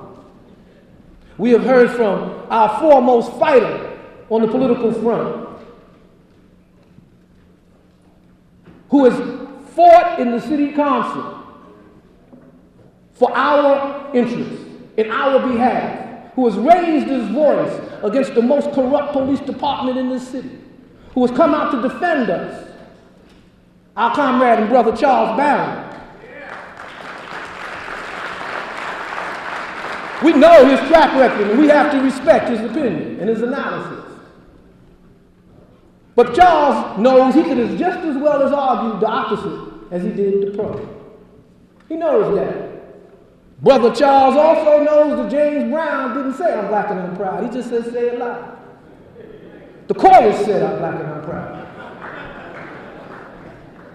We've heard from our brothers and sisters who said that Obama's ascendancy to the presidency is a culmination of our struggles in America as African people. But we know that's not really true. We know that, in fact, we have substituted the building of a mass movement of sovereign thinking, the building of a nationalist movement, for the campaign of an individual. We have instilled all our hopes and our dreams in this person and in this campaign. He has gone from obscurity to president-elect without a manager, without a producer, just based on his personal capacity. If we believe that, we'll go for fried ice cream. But the point is not whether we are pro or con on Obama.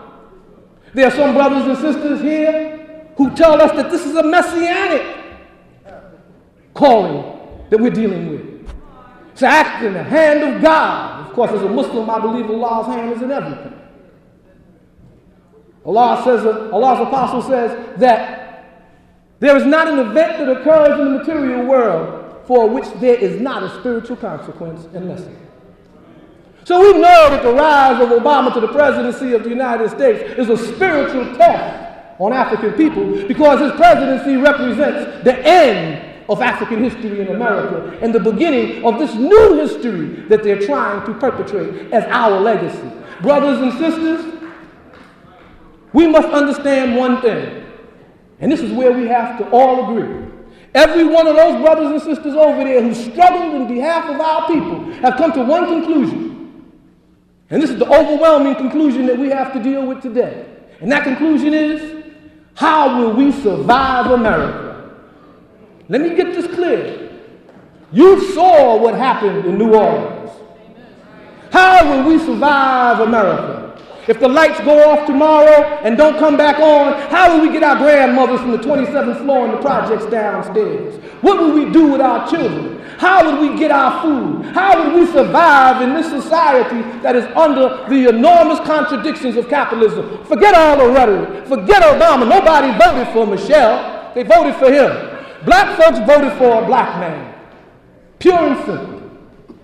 They don't care what his policies are. They don't care whether he's a capitalist roller or whatever. They just know that he was black and that they was black, and they finally had an opportunity to do that. But what they did, no one out there with that race consciousness was waving a black, red, and green flag. They were waving a red, white, and blue flag.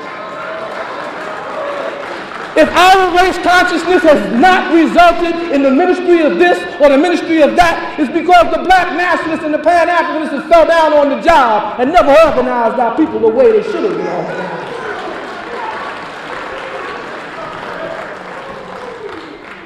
We can rectify all that now. All that's history. What are we going to do now? How do we survive America? What's coming down the pike? When we look at Obama's appointments, we see what's coming at us. How do we prepare? So I'm going to use this opportunity to say that we have come to a consensus over here. We have come to a consensus that African people have to behave and act in their own best interest at this historical moment in time. And we have to put together a progressive movement in this city, in this country, that will represent our interests and put pressure on the President-elect of the United States to act in behalf of working people in this country. So I'm going to propose to everyone here and ask them to publicly vouch here in this auditorium. We need to build a coalition in this city to decentralize the police department and the emergency services in New York. We need to put a referendum on this next ballot that will decentralize the New York City Police Department. We need to put a referendum on this ballot that's coming up to decentralize emergency services in this city. And I'm calling on all of the brothers and sisters here to build a citywide coalition. Sister Nellie up in Harlem. I'm calling on the minister of Mosque number 7. Let's build a coalition in this city and capitalize on the momentum of the Obama campaign. Let's build a progressive coalition in this city. Let's get behind Charles Barron and the councilman that's going to be running for city office. Let's put on an agenda about our political prisoners, the drug war. Let's build a political movement in this city and capitalize on the momentum. Now, I know I can get an amen from the brothers and sisters over there. Now, can I get an amen? So, brothers and sisters, my time is up. I don't want to get booed off the stage. I'm saying, let's call our next meeting here about decentralization and a referendum on the New York City Police Department. Let's break the back of the police unions in this city and stop this brutality that's inflicted on us. Power to the people.